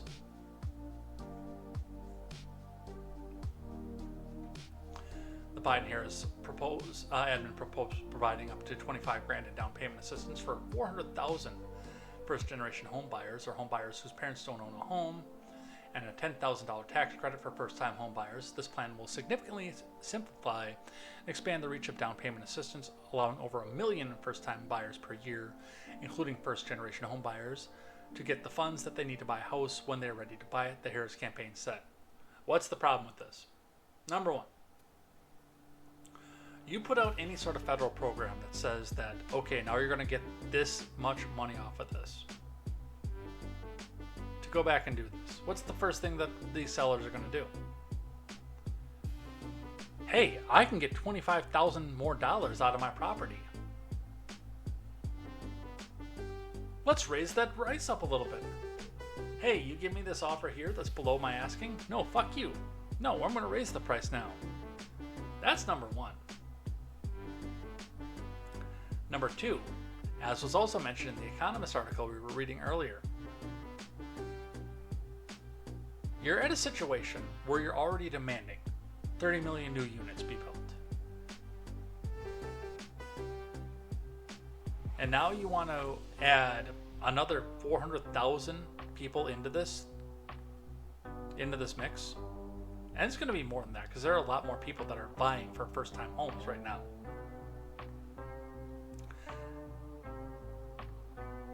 And number three, by the way, that's going to raise the prices back up again. Number three, and this is the important part. We're looking at people who, under any other circumstance, would not have been able to get into the market. They couldn't afford the payments, they couldn't afford the down payment, they couldn't do anything else like that. Now you're putting these people up in a position who could not afford a home to begin with, probably can't afford repairs or anything else like that, to sit down and say to themselves, now I have this house payment. I can't afford. What do I do? If I have rent, I just go back and either get evicted or walk back out. I can't afford my home payment. I have to go back and sell my home. Or, line B, get foreclosed upon. This is the Clinton policy from the 90s all over again.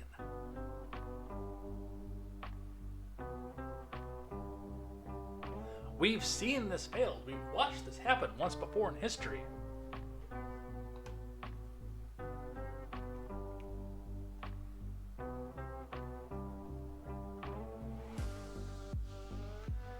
Prior to Harris's speech on Friday, an official released more details on the housing component of Harris's lower cost plan to help end the housing supply shortage. That includes calling for the construction of 3 million new housing units and stopping Wall Street investors from buying homes in bulk.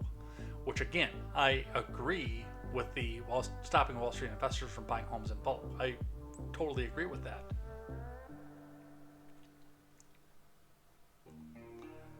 But these same investors come back and donate to Democrat campaigns, so I don't know where the leverage is going to be to go back and stop them. So, that is that aspect of things. Alright.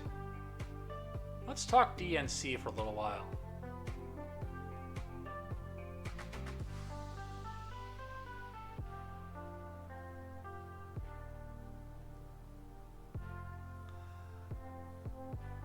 I thought this was supposed to be in things that I hate. I'm gonna save that for later. I thought I moved that somewhere else.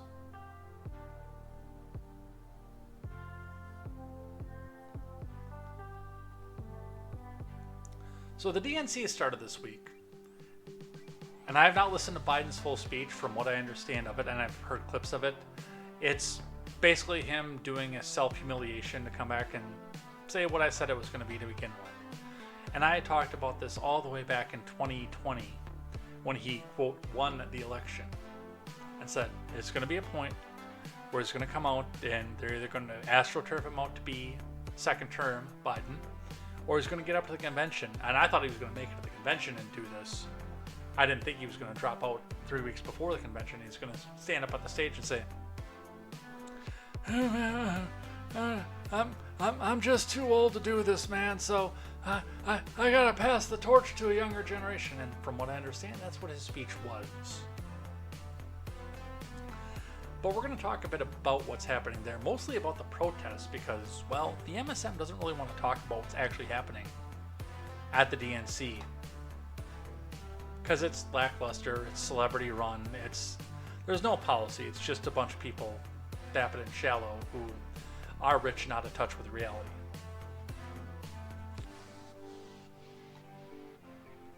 But one that I thought interesting, and I don't do much culture war, but I wanted to talk about this one because of its impact on due process. Democrats' 2024 platform seeks to eliminate due process protections for college students. From Ash Shao. The Democrats' 2024 platform promises to remove constitutional due process protections for college students after the Trump admin assured them. In a section about President Biden purportedly protecting women, the platform said Biden had restored and strengthened protections under Title IX, including explicit protections for the LGBTQI, RAMIGI, XTBY, AEIOU, sometimes Y students, even though those protections have been blocked by the Supreme Court. We'll go over that a little bit later. Maybe not. We're going to run out of time, I think. Further down the platform, Democrats attack former President Trump for rolling back campus sexual assault protections, making it even harder for survivors to get justice they deserve. Now, why is this important? The platform assumes that any woman making an accusation is automatically a survivor. Automatically a victim, in fact, even though countless stories from colleges and universities show this is not always the case. And when the platform says Trump rolled back campus sexual assault protections, it means removing the due process protections, such as cross-examination, the accused having access to all the evidence against them, and ensuring the accused is informed of the specific allegations against them, among others. Now, this of course is only in campus disciplinary measures. If you are referred to a criminal prosecution, which a lot of these are not, then yes, you are still afforded your Fifth Amendment rights to a speedy trial, due process of law, the ability to confront your accuser, etc., etc., etc. The problem is, in these instances where the guy didn't do anything, they go through and they kick him out of school, take a scholarship away, or a host or litany of other things that they do to the guy, and then they don't bring it out to the court, to a criminal prosecution.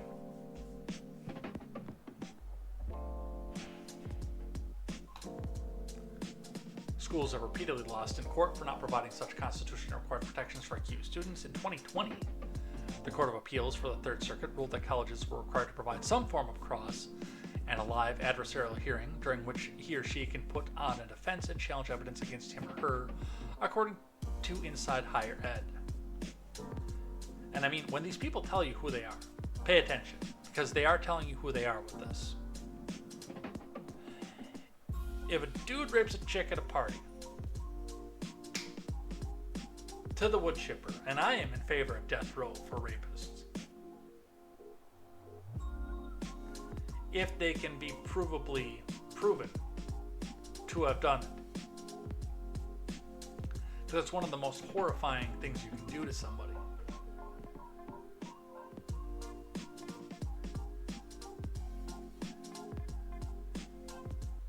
But you got to go through it. You got to be able to cross. You got to be able to look at all the evidence. You have to be able to review your own evidence, just like we do in court. This is a framework for how the left, with its prosecutors like Harris, want the regular criminal justice system to work too. You got accused, believe all women.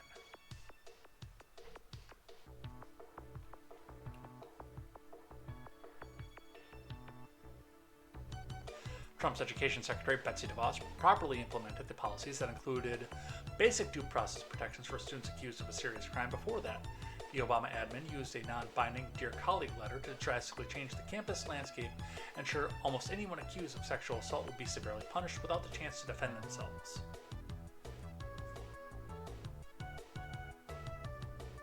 Yeah, if you did it and it can be proven that you did it with all due process in place, you deserve everything that's coming to you. But yes, all suspects are presumed innocent until proven guilty. That's how it is in the real world. That's how it should be in every situation.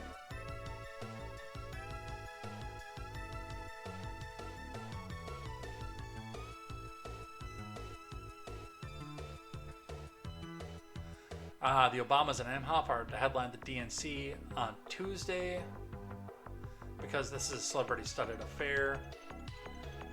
Former President Barack Obama, Michelle Obama, and Second Gentleman Doug Emhoff will speak on Tuesday of the second day of the DNC, turning the party's attention towards Harris and her face-off against Trump. The Harris campaign said it would spotlight trusted messengers from the battleground states over the convention's 3 remaining days.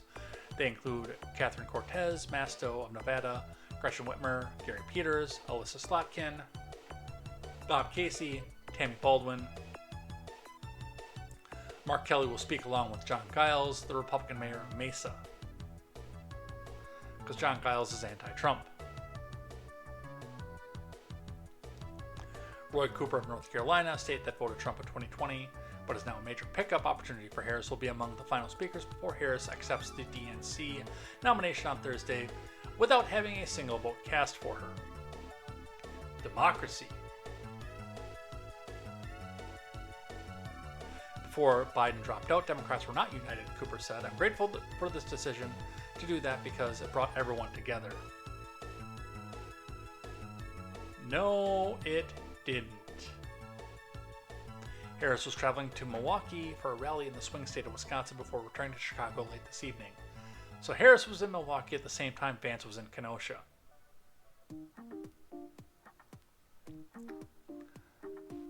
Star-studded bullshit. What was interesting to me is this one here from the New York Post. Free abortions and vasectomies, 18-foot tall inflatable IUD called Frida Womb, to be erected at the DNC in Chicago. If you need any more evidence that there is no economic plan whatsoever, it's right here.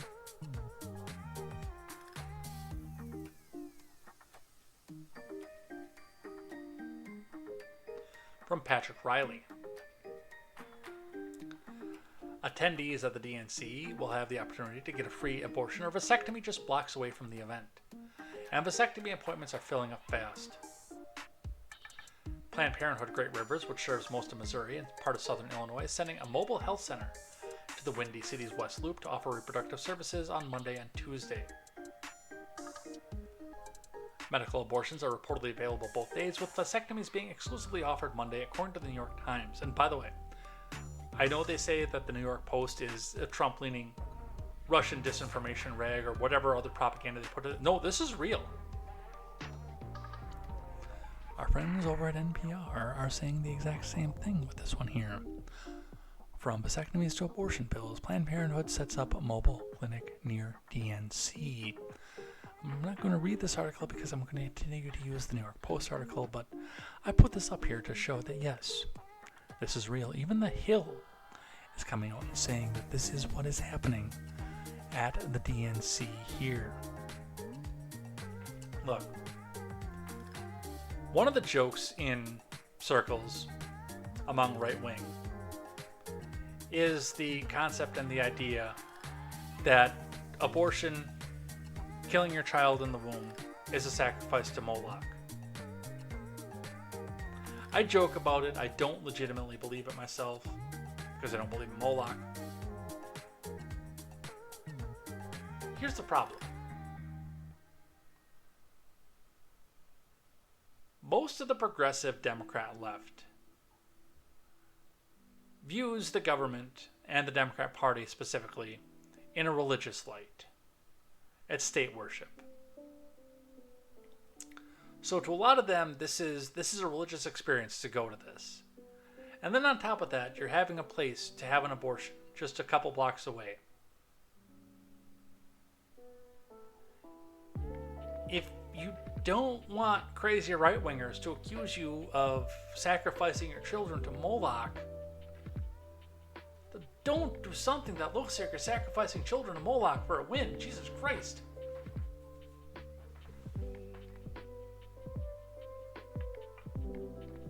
Like optically, and I know this again is only going to go to far right-wingers or people like Mitch and B. Something like the sacrifice to Moloch is not going to play to Soccer Mom America. That'll play in a different direction. But my God, like, don't do the obvious thing either. Jeez.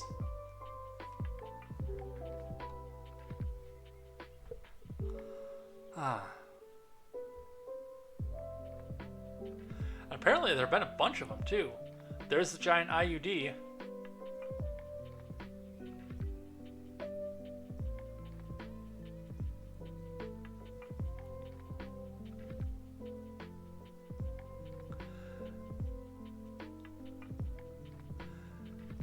And as far as the Gaza protesters, from the BBC.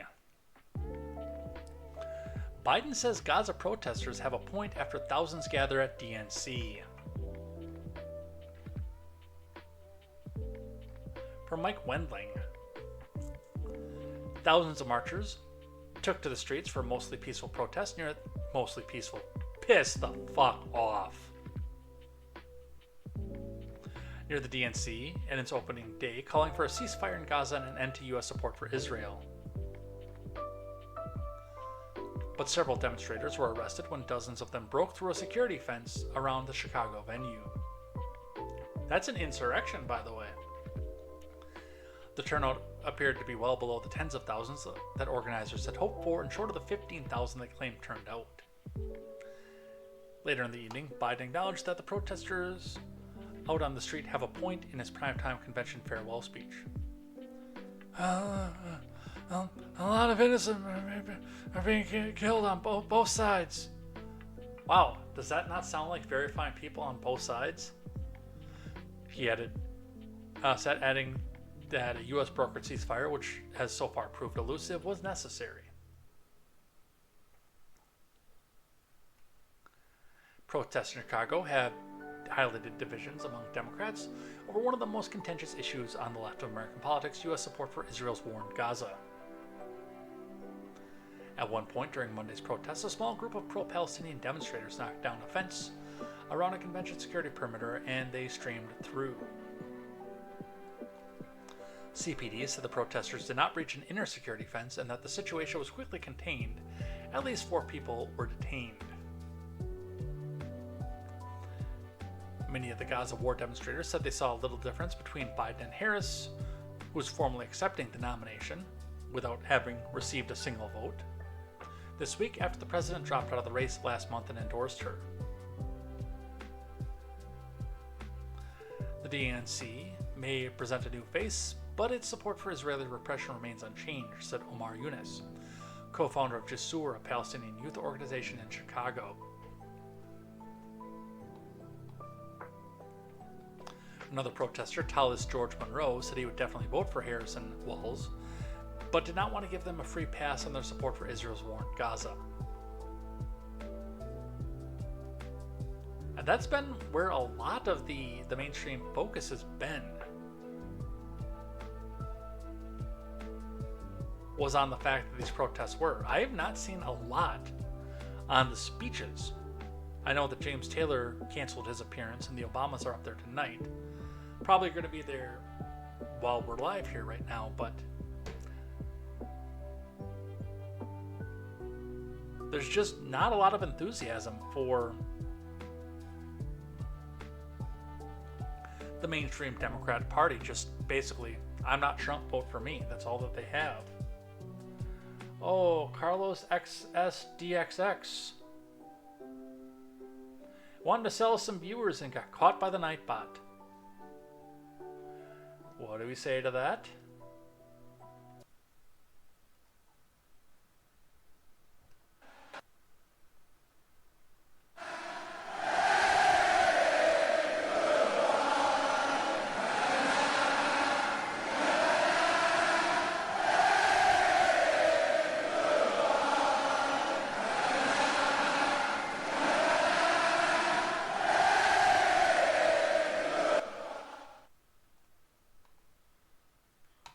So long, bot. Thanks for playing.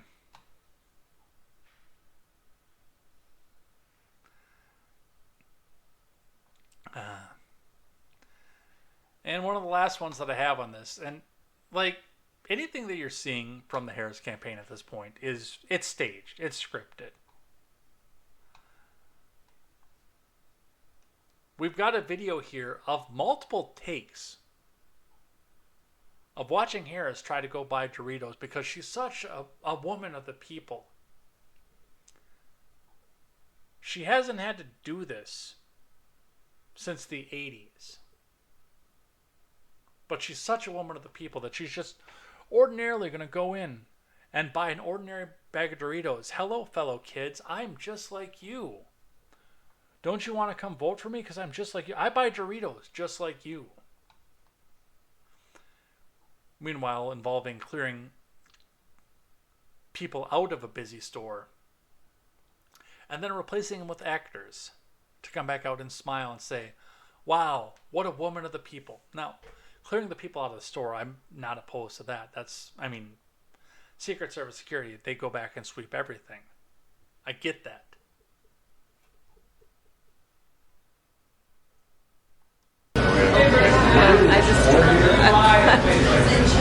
Doritos.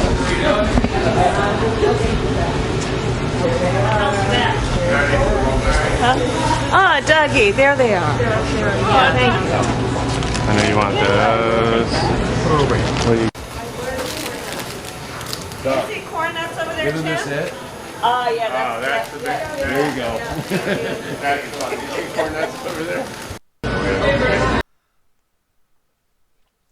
This has just the same amount of authenticity as Warren's entry into the 2020 race of, oh, I'm totally going to have a normal person Rolling Rock beer.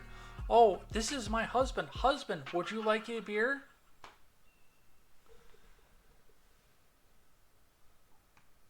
It's all so fake.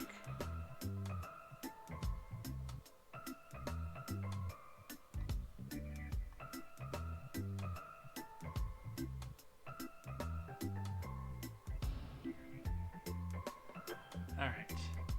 Let's talk RFK. Oh, I'm already at 2 hours. The Taylor Swift story might just have to go to the wayside, unfortunately. Because there are a couple I wanted to, or we'll go a little bit late tonight. Just because I'm picking some stuff up from last week. I think we'll go a little bit late tonight. Trump says he'd consider appointing RFK Jr. to a role in his admin. Part of the reason I don't want to vote for him. From Eric Bradner.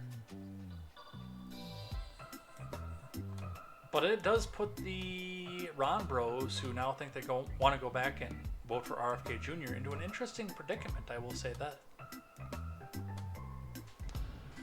Trump said on Tuesday he would certainly be open to an RFK Jr. playing a role in his admin if the independent candidate drops out of the 2024 race and endorses the former president.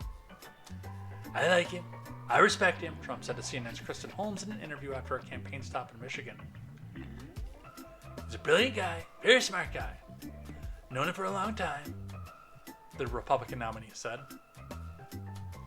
I didn't know he was thinking about getting out, but if he's thinking about getting out, certainly I'd be open to it. Trump's comments came after Kennedy's running mate Nicole Shanahan said on a podcast posted Tuesday that the Kennedy campaign is considering dropping out of the race and endorsing Trump. By the way, I kind of want to see what podcast that is, so we're going to pop that open for now.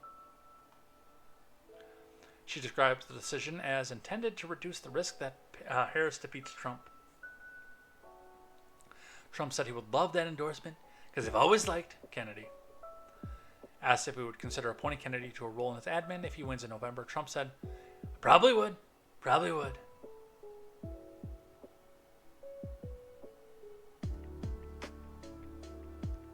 Let's see. Tom Bilyeu was the podcast host. I'll look into that. I'll listen to that. I want to hear that. But yeah, she said she's popping out.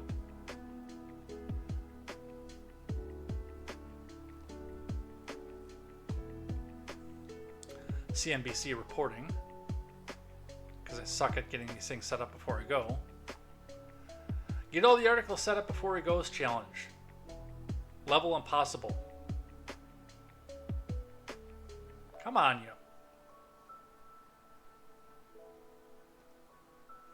RFK Jr. campaign looking at joining forces with Trump, running mate Shanahan says. From Josephine Roselle and Dan Mangan. The independent campaign of RFK Jr. is considering abandoning his quest for the White House to join forces with Donald Trump. Kennedy's running mate Nicole Shanahan said in an interview posted online Tuesday. That's interesting to me too, by the way, because Nicole Shanahan is an avowed leftoid.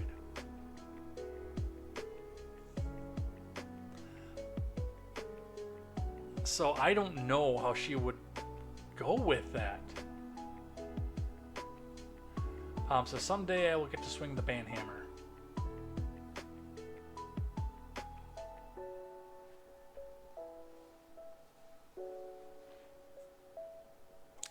Shanahan said the campaign is also considering remaining in the contest to try to win more than 5% of the vote and establish ourselves as a third-party alternative to Republican and Democrat parties and build on that ballot access for 2028. There's two options that we're looking at, and one is staying in, forming the new party, but we run the risk of a Harrison-Wells presidency because we draw votes from Trump, or we draw somehow more votes from Trump, Shanahan said in the interview on the Impact Theory podcast. Or we walk away right now and join forces with Trump and, walk away with that. Explain to our base why we're making this decision, Shanahan told interviewer Tom Bilyeu.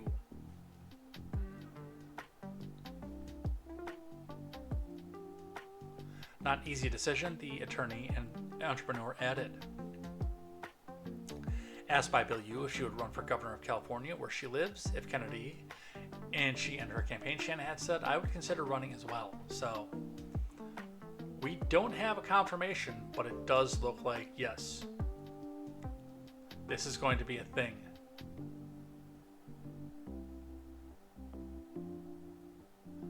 All right. Title IX, I talked about a little bit on this. I really want to give this more attention, but I know we're up on the clock. Supreme Court temporarily rejects Biden admin request that would expand Title IX protections.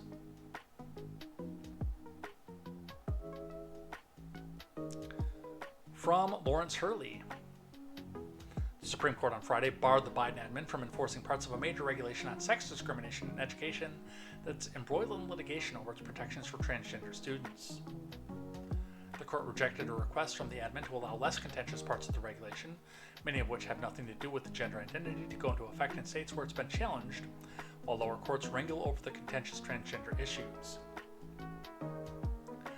On this limited record and In its emergency applications, the government has not provided the court sufficient basis to disturb the lower court's interim conclusions that the 3 provisions found likely to be unlawful are intertwined with and affect other provisions of the rule, read the Supreme Court's decision. Solicitor General Elizabeth Prelogar had not asked the court to block lower court rulings that prevented the enforcement of provisions that will allow transgender students to use restrooms that correspond with their gender identity, or could lead to affected people being required to use transgender persons' preferred pronoun. Those requirements remain on hold in the affected status. Here's the thing about Title IX, with the way that it is. Number one, in the far left enclaves that are utilizing these provisions, these abilities to force people into pronoun use, to force girls into the men's sports, etc., they're going to keep doing this because there's nothing in the Supreme Court decision that bars them from doing this. They're free to do so under the 10th Amendment and under their own regulations. That's part of the magic of being 50 independent states. But one of the things that I've noticed, and when I see things like this especially, when I watch things that happen like this, one of the things that just pops in my mind is the fact that, yes, your Californias, your Illinois, your New Yorks, places like that, far blue enclaves like that, are always going to do that. The problem that I think that a lot of them have, and this is what I've noticed with this, is it seems to me like they don't want other states to be able to pull their population or their students away. What I mean by that, of course, and we've seen exoduses of people from California to other states as they see the policies being pushed more radical and more radical and more radical. We see the arguments over whether or not people can go to one state or another to get an abortion. That's another big one off of this. With idiotic states like Texas coming back and saying, oh, we're going to criminalize you if you go to Colorado and go do this. You're going to jail if you go to Colorado and do this. In spite of the fact they actually don't have any jurisdiction in Colorado. But we also see people fleeing these states, or their students fleeing these states, to go back and get into places, especially young women, where they don't have to go in and compete against a man to get a scholarship. But if they can't escape because it's a federal guideline, then they stay their butts where they're at and they keep their tax revenue in places like California, Illinois. I guess Virginia's not really that much of a stronghold anymore. New York, Connecticut, places like that. Instead of taking their ideas, their ideals, and their tax revenue to a state like Texas, or Ohio, or Wyoming, or the Dakotas, or places like that. And I think that's a big reason why they would put, because again, like I say, California is going to put this rule in no matter what. They're going to implement this. Illinois is going to implement this no matter what.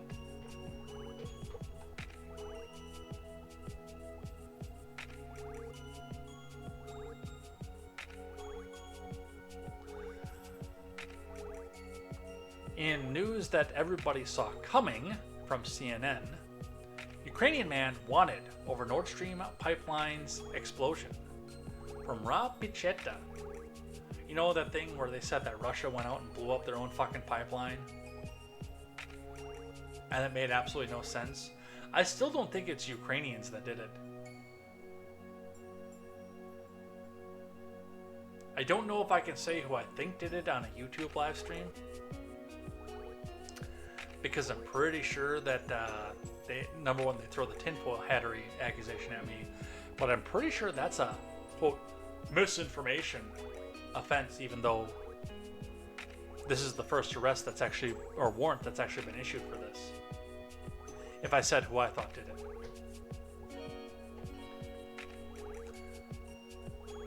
German authorities have issued international arrest warrant for a Ukrainian man suspected of carrying out the explosions that damaged the Nord Stream gas pipeline 2 years ago. The explosion left gas billowing from Nord Stream 1 and 2, two major conduits that transported Russian gas to Europe, and prompted a huge operation to find who was responsible.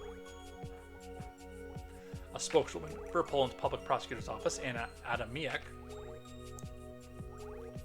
confirmed Poland had received a warrant from Germany seeking the arrest of a Ukrainian man named as Volodymyr Z. She added that he had left Poland and was not arrested because he was not on the database of wanted people. The news comes after 3 German outlets reported that the man, described as a male diver along with 2 other Ukrainian suspects, are believed by German federal prosecutors to have launched an audacious underwater attack on the pipeline from a sailing boat in September of 2022. I don't know how innocent or guilty these people are, because there's 3 of them that are issued the arrest warrant for. I don't know how innocent or guilty are. Of course, all suspects are presumed innocent until proven guilty in a court of law. It's a little bit different over in the EU, but there are the same kinds of protections that are in place for this. But especially if there is a conviction, I mean, it's going to throw a lot of the narrative behind the Ukrainian war and the aggression of the Ukrainian war into play. So I'll be interested to see where this goes. This is one I'm definitely going to keep watching. Alright. Sorry, Taylor.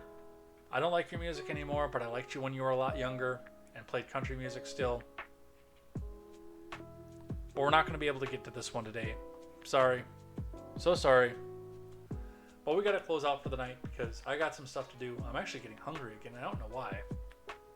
I had a huge lunch. But before we do that, we've got to finish out with the Ferengi rules of acquisition and do some things I like and some things that I hate. Not a lot on the stack for this one tonight. Alright. Ferengi rules of acquisition. Every week we go over one of the Ferengi rules of acquisition from the Star Trek series Deep Space Nine. The religion of the Ferengi, of course, affecting how they interact with other species throughout the galaxy in commerce and trade, and how they interact with each other as well. These rules affect how you live your life. If you can follow these rules to the best of your ability, and it's a good ability, you get to the end of your life and you're able to bid on a better life with the social credit you got from following these rules. Every week, we look at one of these rules. We talk about how it was used in the series, if applicable, how it can be used in real life, or if it cannot be, because remember, Roddenberry was an avowed communist and was against most of the ideals that were put into this here, in spite of the fact that a lot of them can actually be used in regular society. Let's read rather. We used 2 of my favorites right in a row the past couple weeks, and now we're on the 14th rule of acquisition from a TTN novel, which I don't know what TTN is. Let's look at that real quick. The entropy effect. This just says novel. I don't want the novel page. I want the TTN. What's TTN? There it is. Star Trek Titan. That's what it is. Book series chronicling the adventures of Riker on the USS Titan, which I've not read because I had to go and look and see what it was. But from the Titan novel, sometimes the quickest way to find profits is to let them find you. It's an interesting way to look at things, especially because most of these rules involve you going out and pounding the pavement, going above and out of your way to either stretch the truth a little bit, or a lot of bit, and take advantage of other people to earn your profit. And sometimes you don't have to. Sometimes opportunity just lands in your lap, and sometimes that's the quickest way to opportunity. It is an extension of a different rule of acquisition, opportunity plus instinct equals profit. And sometimes the opportunity just comes to you. And if you know how to handle it, if you know how to do it right, you get profit. The 14th rule of acquisition, folks. If you want to read these are linked in the Discord. If you want to read them in full. And if you like what you hear here, of course, I always suggest go out and check out Deep Space Nine. I know we're going to be watching some more of that coming up here in the near future as well. Maybe we'll do that Saturday night. What do you think, Palm? All right, let's do a few things I like and a few things that I hate. There's one that I really hate on here that I can't wait to go over. All right, first thing that I like, as teased earlier in the show, Palm and the Little Human watched Teenage Mutant Ninja Turtles, the 1990 movie, last night. Well, half the family fell asleep. Two-thirds of the family fell asleep. I watched the rest of it because I love this movie. It's great. It's dark. It's gritty. It's not really made for kids, I'm not going to lie. The trailer, well, let's watch the trailer and let's actually see what it is that New Line Cinema actually wanted to put out to the world.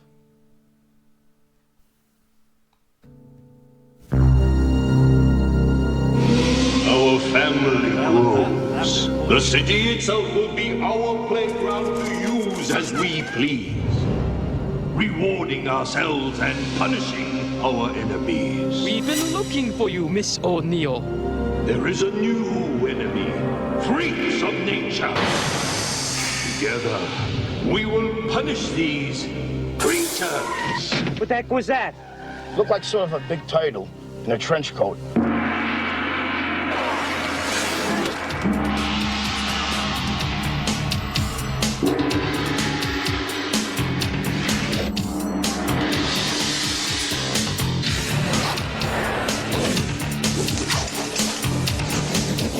Awesome!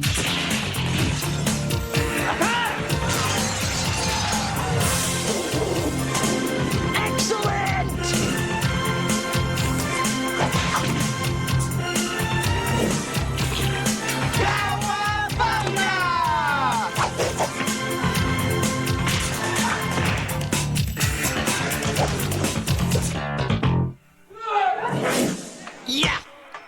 I love being a turtle!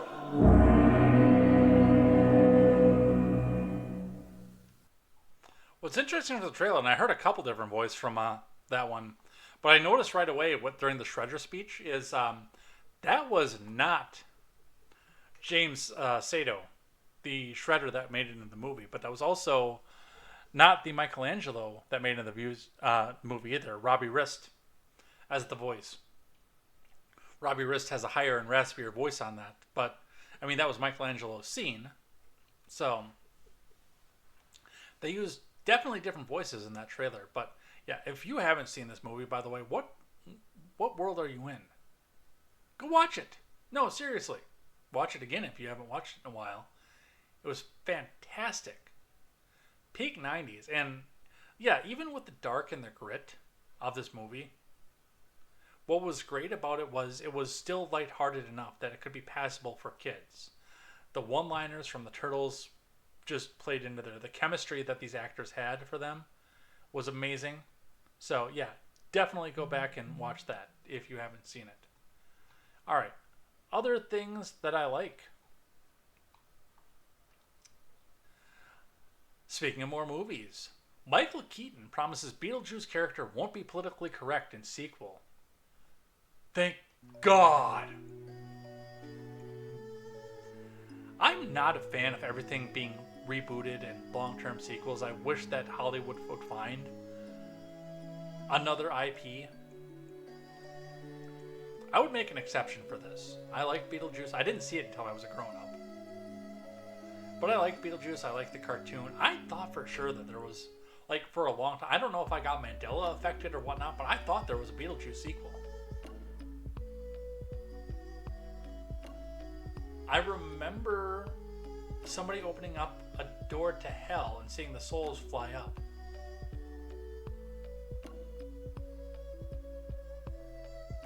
And one of my uncles said it's Beetlejuice 2.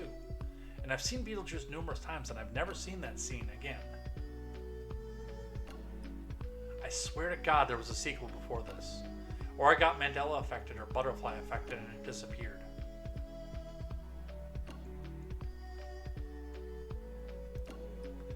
Actor Michael Keaton discussed some details about the upcoming Beetlejuice sequel, insisting the main character he plays didn't change to accommodate the politically correct crowd. The The 72-year-old star said that one of his stipulations for agreeing to participate in the sequel project 36 years later was that not giving his titular character a lot of screen time, just like in the film.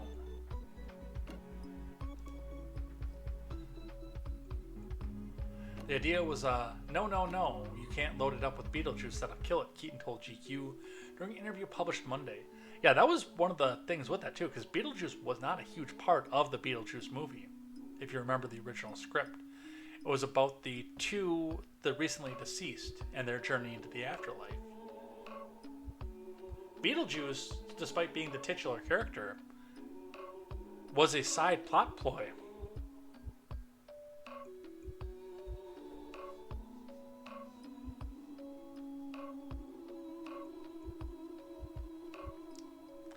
I think the Beetlejuice character doesn't drive the story as much as he did in the first one. He's more part of the storyline in this one as opposed to the first one, which is a case of this thing comes and drives the movie a little bit. In the '88 fantasy horror film, Beetlejuice was only on screen for 17 minutes in total. Keaton elaborated that Beetlejuice is an it, but not because society's obsession with pronouns.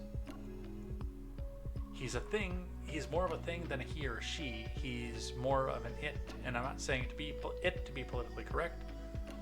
I just viewed it as a force more than anything. I mean, there's definitely strong male energy, like stupid male energy, which I love, the actor explained. You don't want to touch that because it's not like you go, well, it's a new year and this thing would now act like that. So I'd be interested to see that. Definitely. Was there a Beetlejuice 2? I swear I've looked this up and found out that there wasn't one.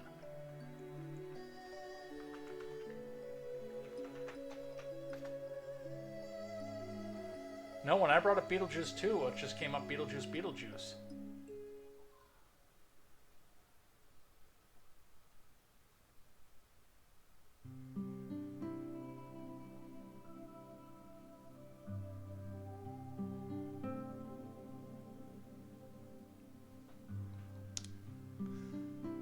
So, there it is, your Beetlejuice update for that.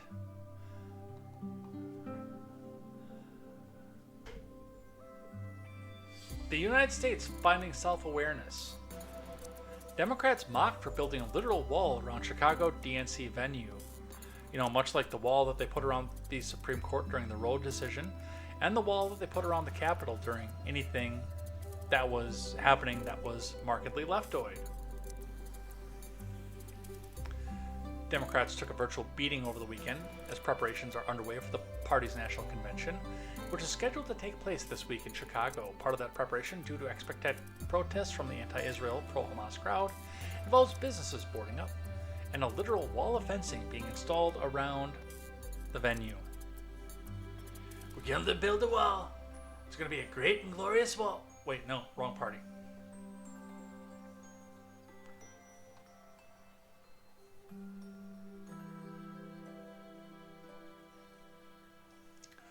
Scott Shapiro, who owns a menswear store that has been looted several times in the past, explained that some store owners are getting proactive simply because they'd rather be safe than sorry. Like I said, they've discovered self-awareness. Got one from the New York Post. If I have to refresh it more than 2 more times, I'm just going to skip this one. Come on. Like I said, challenge. Set everything up for the ad blocker before the stream. Level impossible.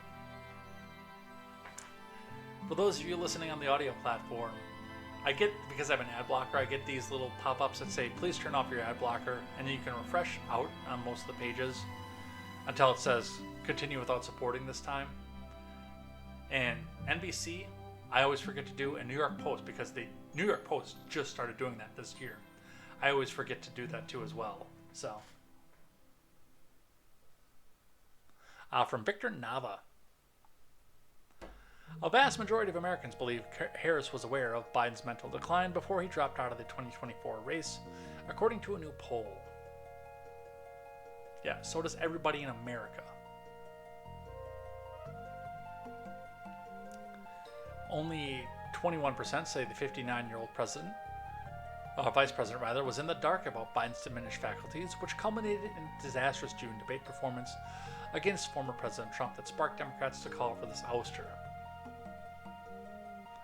Majorities in both parties, including 58% of Democrats, 90% of Republicans, and 69% of independents, indicated they felt Harris must have been aware of Biden's state. That is going to hurt her come general election time, too, by the way.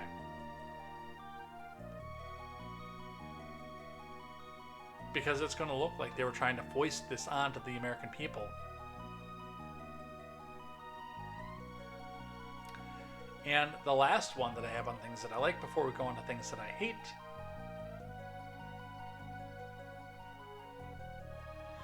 Disney reverses course on bid to block wrongful death lawsuit by widower who had Disney Plus, from Jesse Jung and John Pasentino. Now, this is on things that I like because they're actually walking this back, as they should have. Disney's reversed course on a wrongful death lawsuit brought by the widower of a woman who died after eating at a resort restaurant, saying the matter can now proceed to court. Previously, Walt Disney Parks and Resorts had argued in court documents that the widower's Disney Plus streaming service contract means he cannot sue for the alleged wrongful death of his wife. So, again, one of the things that I always tell you, the most lied about question in history. I have read and agreed to the terms of service. And nobody does. There's a novel, like, I hate bringing up my exes in this, but this is in a good light. There's a novel in my Kindle that my last live-in girlfriend had urged me to read called Terms of Use. I think it's Terms of Service, actually. And I've not gotten around to reading it. Full honesty, I have not. And that's been... her and I met in 2015, so that's been almost 10 years that's been on my Kindle and I haven't read it. But it's a look into how the terms of service and legalese are basically brought around to bite you in the ass. It's a drama. It's a bit dramatic one, but it's one like that. So I'm going to go back and read that at some point. But I mean, we're looking at this right now because Disney had the clause in Disney Plus that says any disagreements with Disney have to be arbitrated by a arbitrator that is chosen by Disney Parks. Then yes, they didn't have a leg to stand on for the lawsuit. And just because of the backlash, which I love a good backlash campaign. Because of the backlash, they finally realized the error of their ways, and now yes, this widower can get justice. So I don't praise Disney a lot, but hey, you did the right thing this time. Yes, I have. It's not like I don't have a physical Kindle separate. I have the Kindle app on my phone.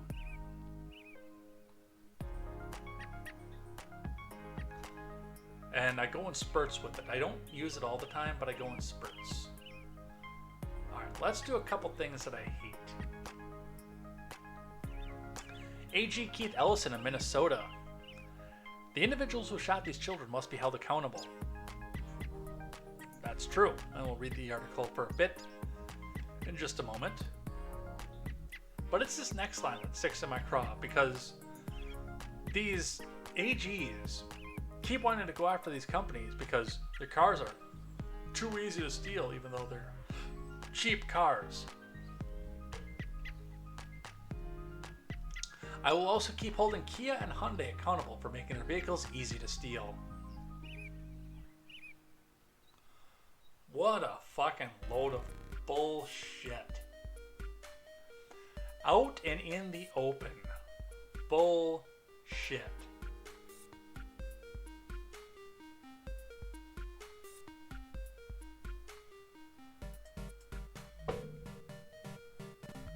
My wife put this pie on the window, and a passerby came out and stole it.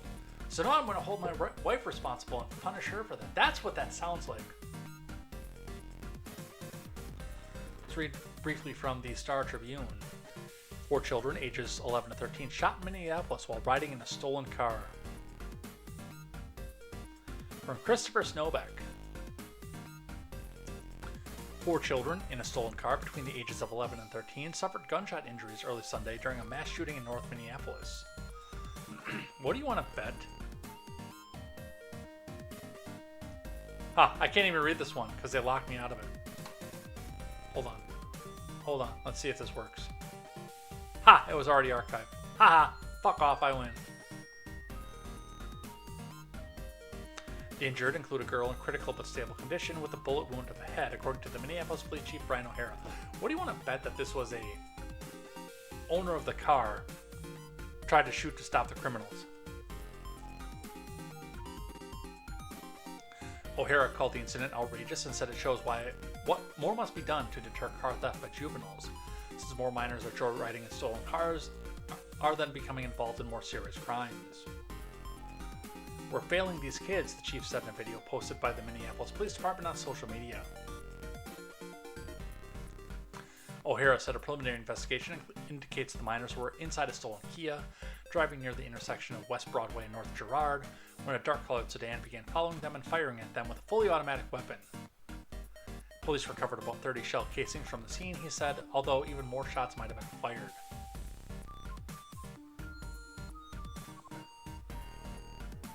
Okay, why was I in that city 2 days ago again?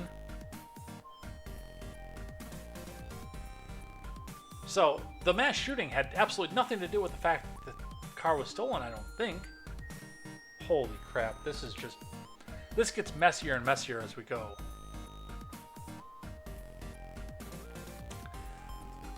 The police chief said the incident is the latest to suggest that young people stealing cars are becoming more bold and getting caught in other serious crimes, even as the theft of Kias and Hyundais is down by a quarter. There's been more aggravated assaults, more robberies, more hits and runs, or serious crimes more frequently committed by those individuals involved in the theft of these cars, O'Hara said. One car chasing another car with a fully automatic gunfire just shows how really brazen, callous behavior. If you're in a Kia and it got stolen, I hate to tell you this, I really doubt that you have at least a legal automatic weapon. Although the illegal ones are pretty expensive too, don't ask me how I know that. But no, there is no reason to go after the manufacturer for this. Alright. I'm going to hold off on these two, but I really want to touch on this one. It'll bring us out to the 2.5 hour mark.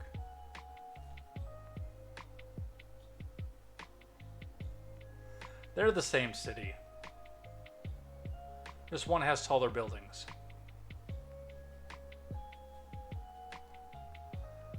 So, this is Andy Bashir, who I have praised, by the way, who I thought should have been the nominee for vice president. I don't think that anymore, by the way. I used to think that this dude was a level-headed dude. And part of this is miscommunication, but just the fact... I see it from both sides. The conversation that your political enemy should be imprisoned. They should be forced to live with the ramifications of their policies.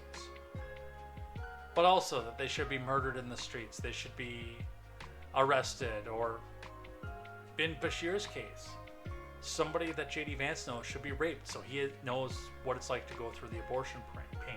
And I'm not kidding either. That's what he says here. J.D. Vance, what the hell is this? Why is Andy Bashir wishing that a member of my family would get raped? What a disgusting person. I mean, think about what some people have had to go through because of these laws. J.D. Vance calls pregnancy resulting from rape inconvenient. Like, inconvenience is traffic. I mean, make him go through this. I mean, think about what some people have had to go through because of these laws. J.D. Vance calls pregnancy resulting from rape inconvenient. Like, inconvenience is traffic. I mean, make him go through this. All right. We'll read the Daily Wire article that goes with this, but story time. You guys ready for this? So, I've had a rule for my own life. there was I think some of you guys know about this. I've told this story on Contemporary before. I've not told this recently, I don't think, because I haven't had to think about it. Probably about 2021-ish or so. I was in a bit of a mutual crush with a Canadian girl, messing each other on Instagram, back and forth.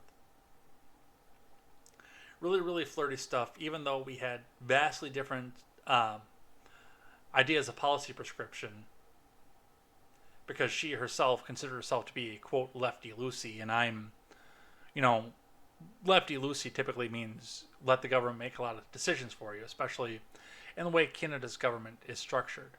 I knew a lot that we wouldn't get anywhere based on that, and of course the border being closed at that time in 2021 as well. But about the time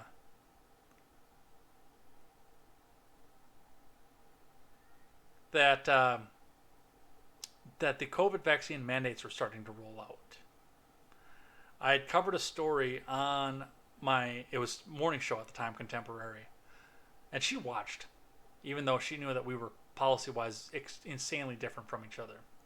I was covering a story where the idea was floated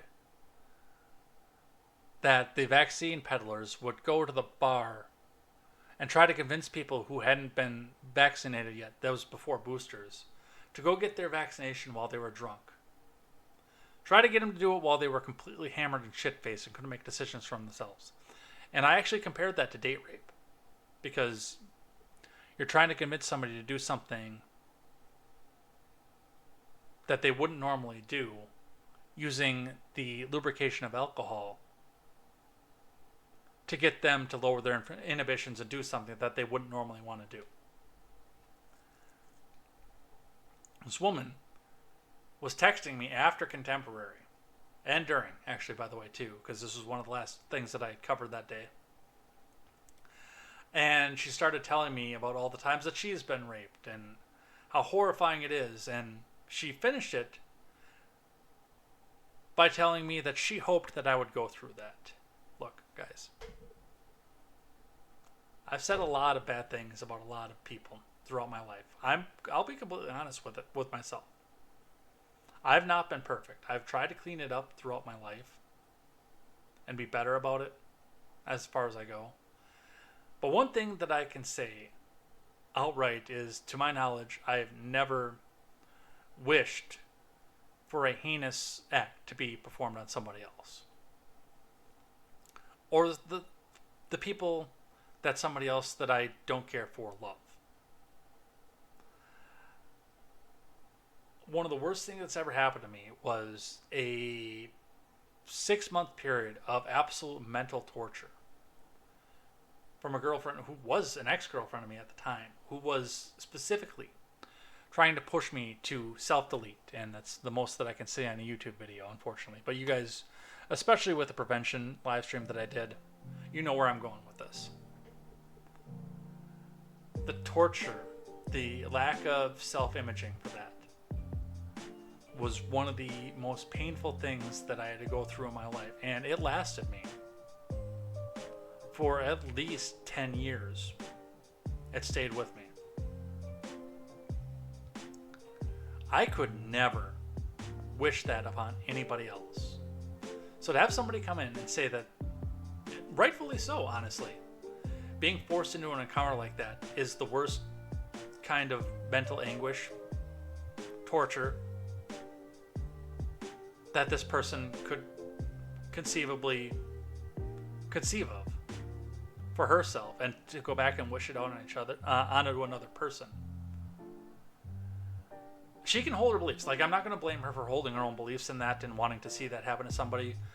But one of the things with that for me is that I know that in order to wish that on somebody like that, having experienced it and having believed that that's the worst type of torture you can go through, means that we don't have enough in common for us to have a future together. And I did cut ties with the girl after that. I think the cutting of ties was mutual at that point, but I didn't really care at that point.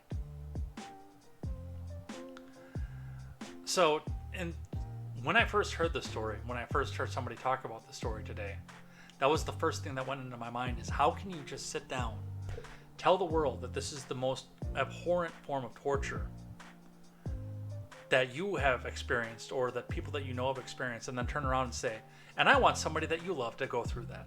No. It's part of the reason I left the left. And the MAGA people especially, but the right wing does it. The MAGA especially, because a lot of them are former leftoids. And I get that, and it's part of the reason I disagree with them. But I've heard more of that coming from our friends on the left over the past 9 years than I've heard going the other direction. Straight from the Daily Wire.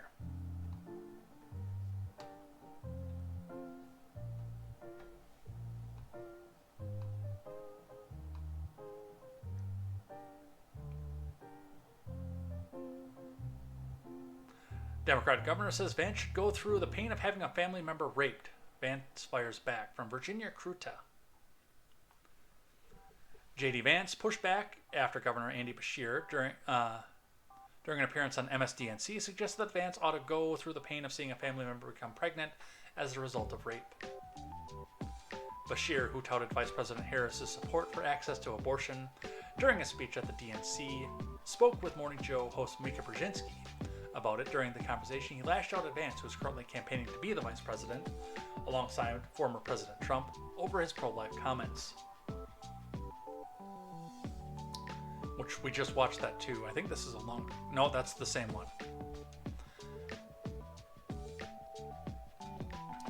The video clip quickly made the rounds on X, and Vance responded, "What the hell is this? Why is Andy Beshear wishing a member of my family would get raped? What a disgusting person." Vance's comms director, William Martin, issued an official statement on Tuesday saying, after speaking on the DNC main stage last night, Harris campaign surrogate Governor Andy Beshear went on national television this morning and explicitly called for a member of Senator Vance's family to be raped. His comments are disgusting, vile, and should not be tolerated in American politics. We call on Kamala Harris to immediately repudiate Governor Beshear's comments and demonstrate that regardless of partisan disagreements, this kind of violent rhetoric has no place in our public discourse. And yeah, that's the same thing that I didn't say that to her because I didn't feel the need to continue the conversation. That's the exact same position that I held with that mutual crush that I had in 2021, was the idea of, okay, you can believe what you believe about this, but regardless of partisan disagreements, this kind of violent rhetoric has no place in public discourse. So, that is the situation that we are at with that one here. And I think after that very interesting set of anecdotes, I think we're going to power it down for the night. I kind of knew when I saw that story was going to be coming on. I knew that I was going to be going into detail about that. I just didn't realize how much detail I was going to be going into on that one. So, what do you say? Time to head out of here? Time to power down? Let's look at the live chat one more time. Palm says that pregnancy isn't inconvenient, it's harmful, and too many rapists aren't charged appropriately. Fact check, true.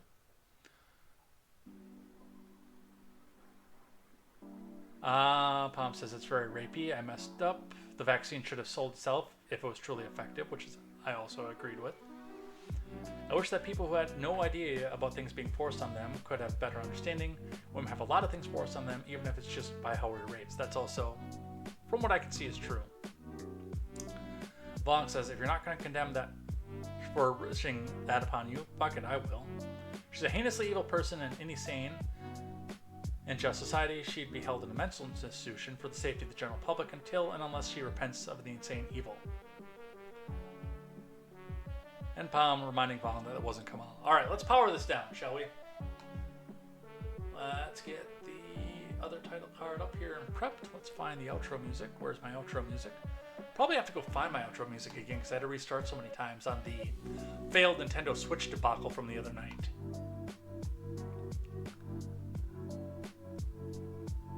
I do hope that it was the capture card and it's just an that's a capture card that was having an error and not necessarily a problem with my computer because I don't want to have to go replace components on my computer right now. I'm trying to buy a house, man. There's my outro. There it is.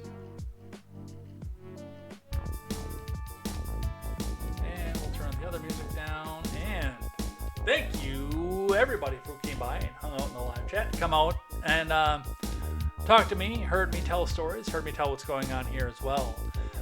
Tomorrow night, some tentative up in the air.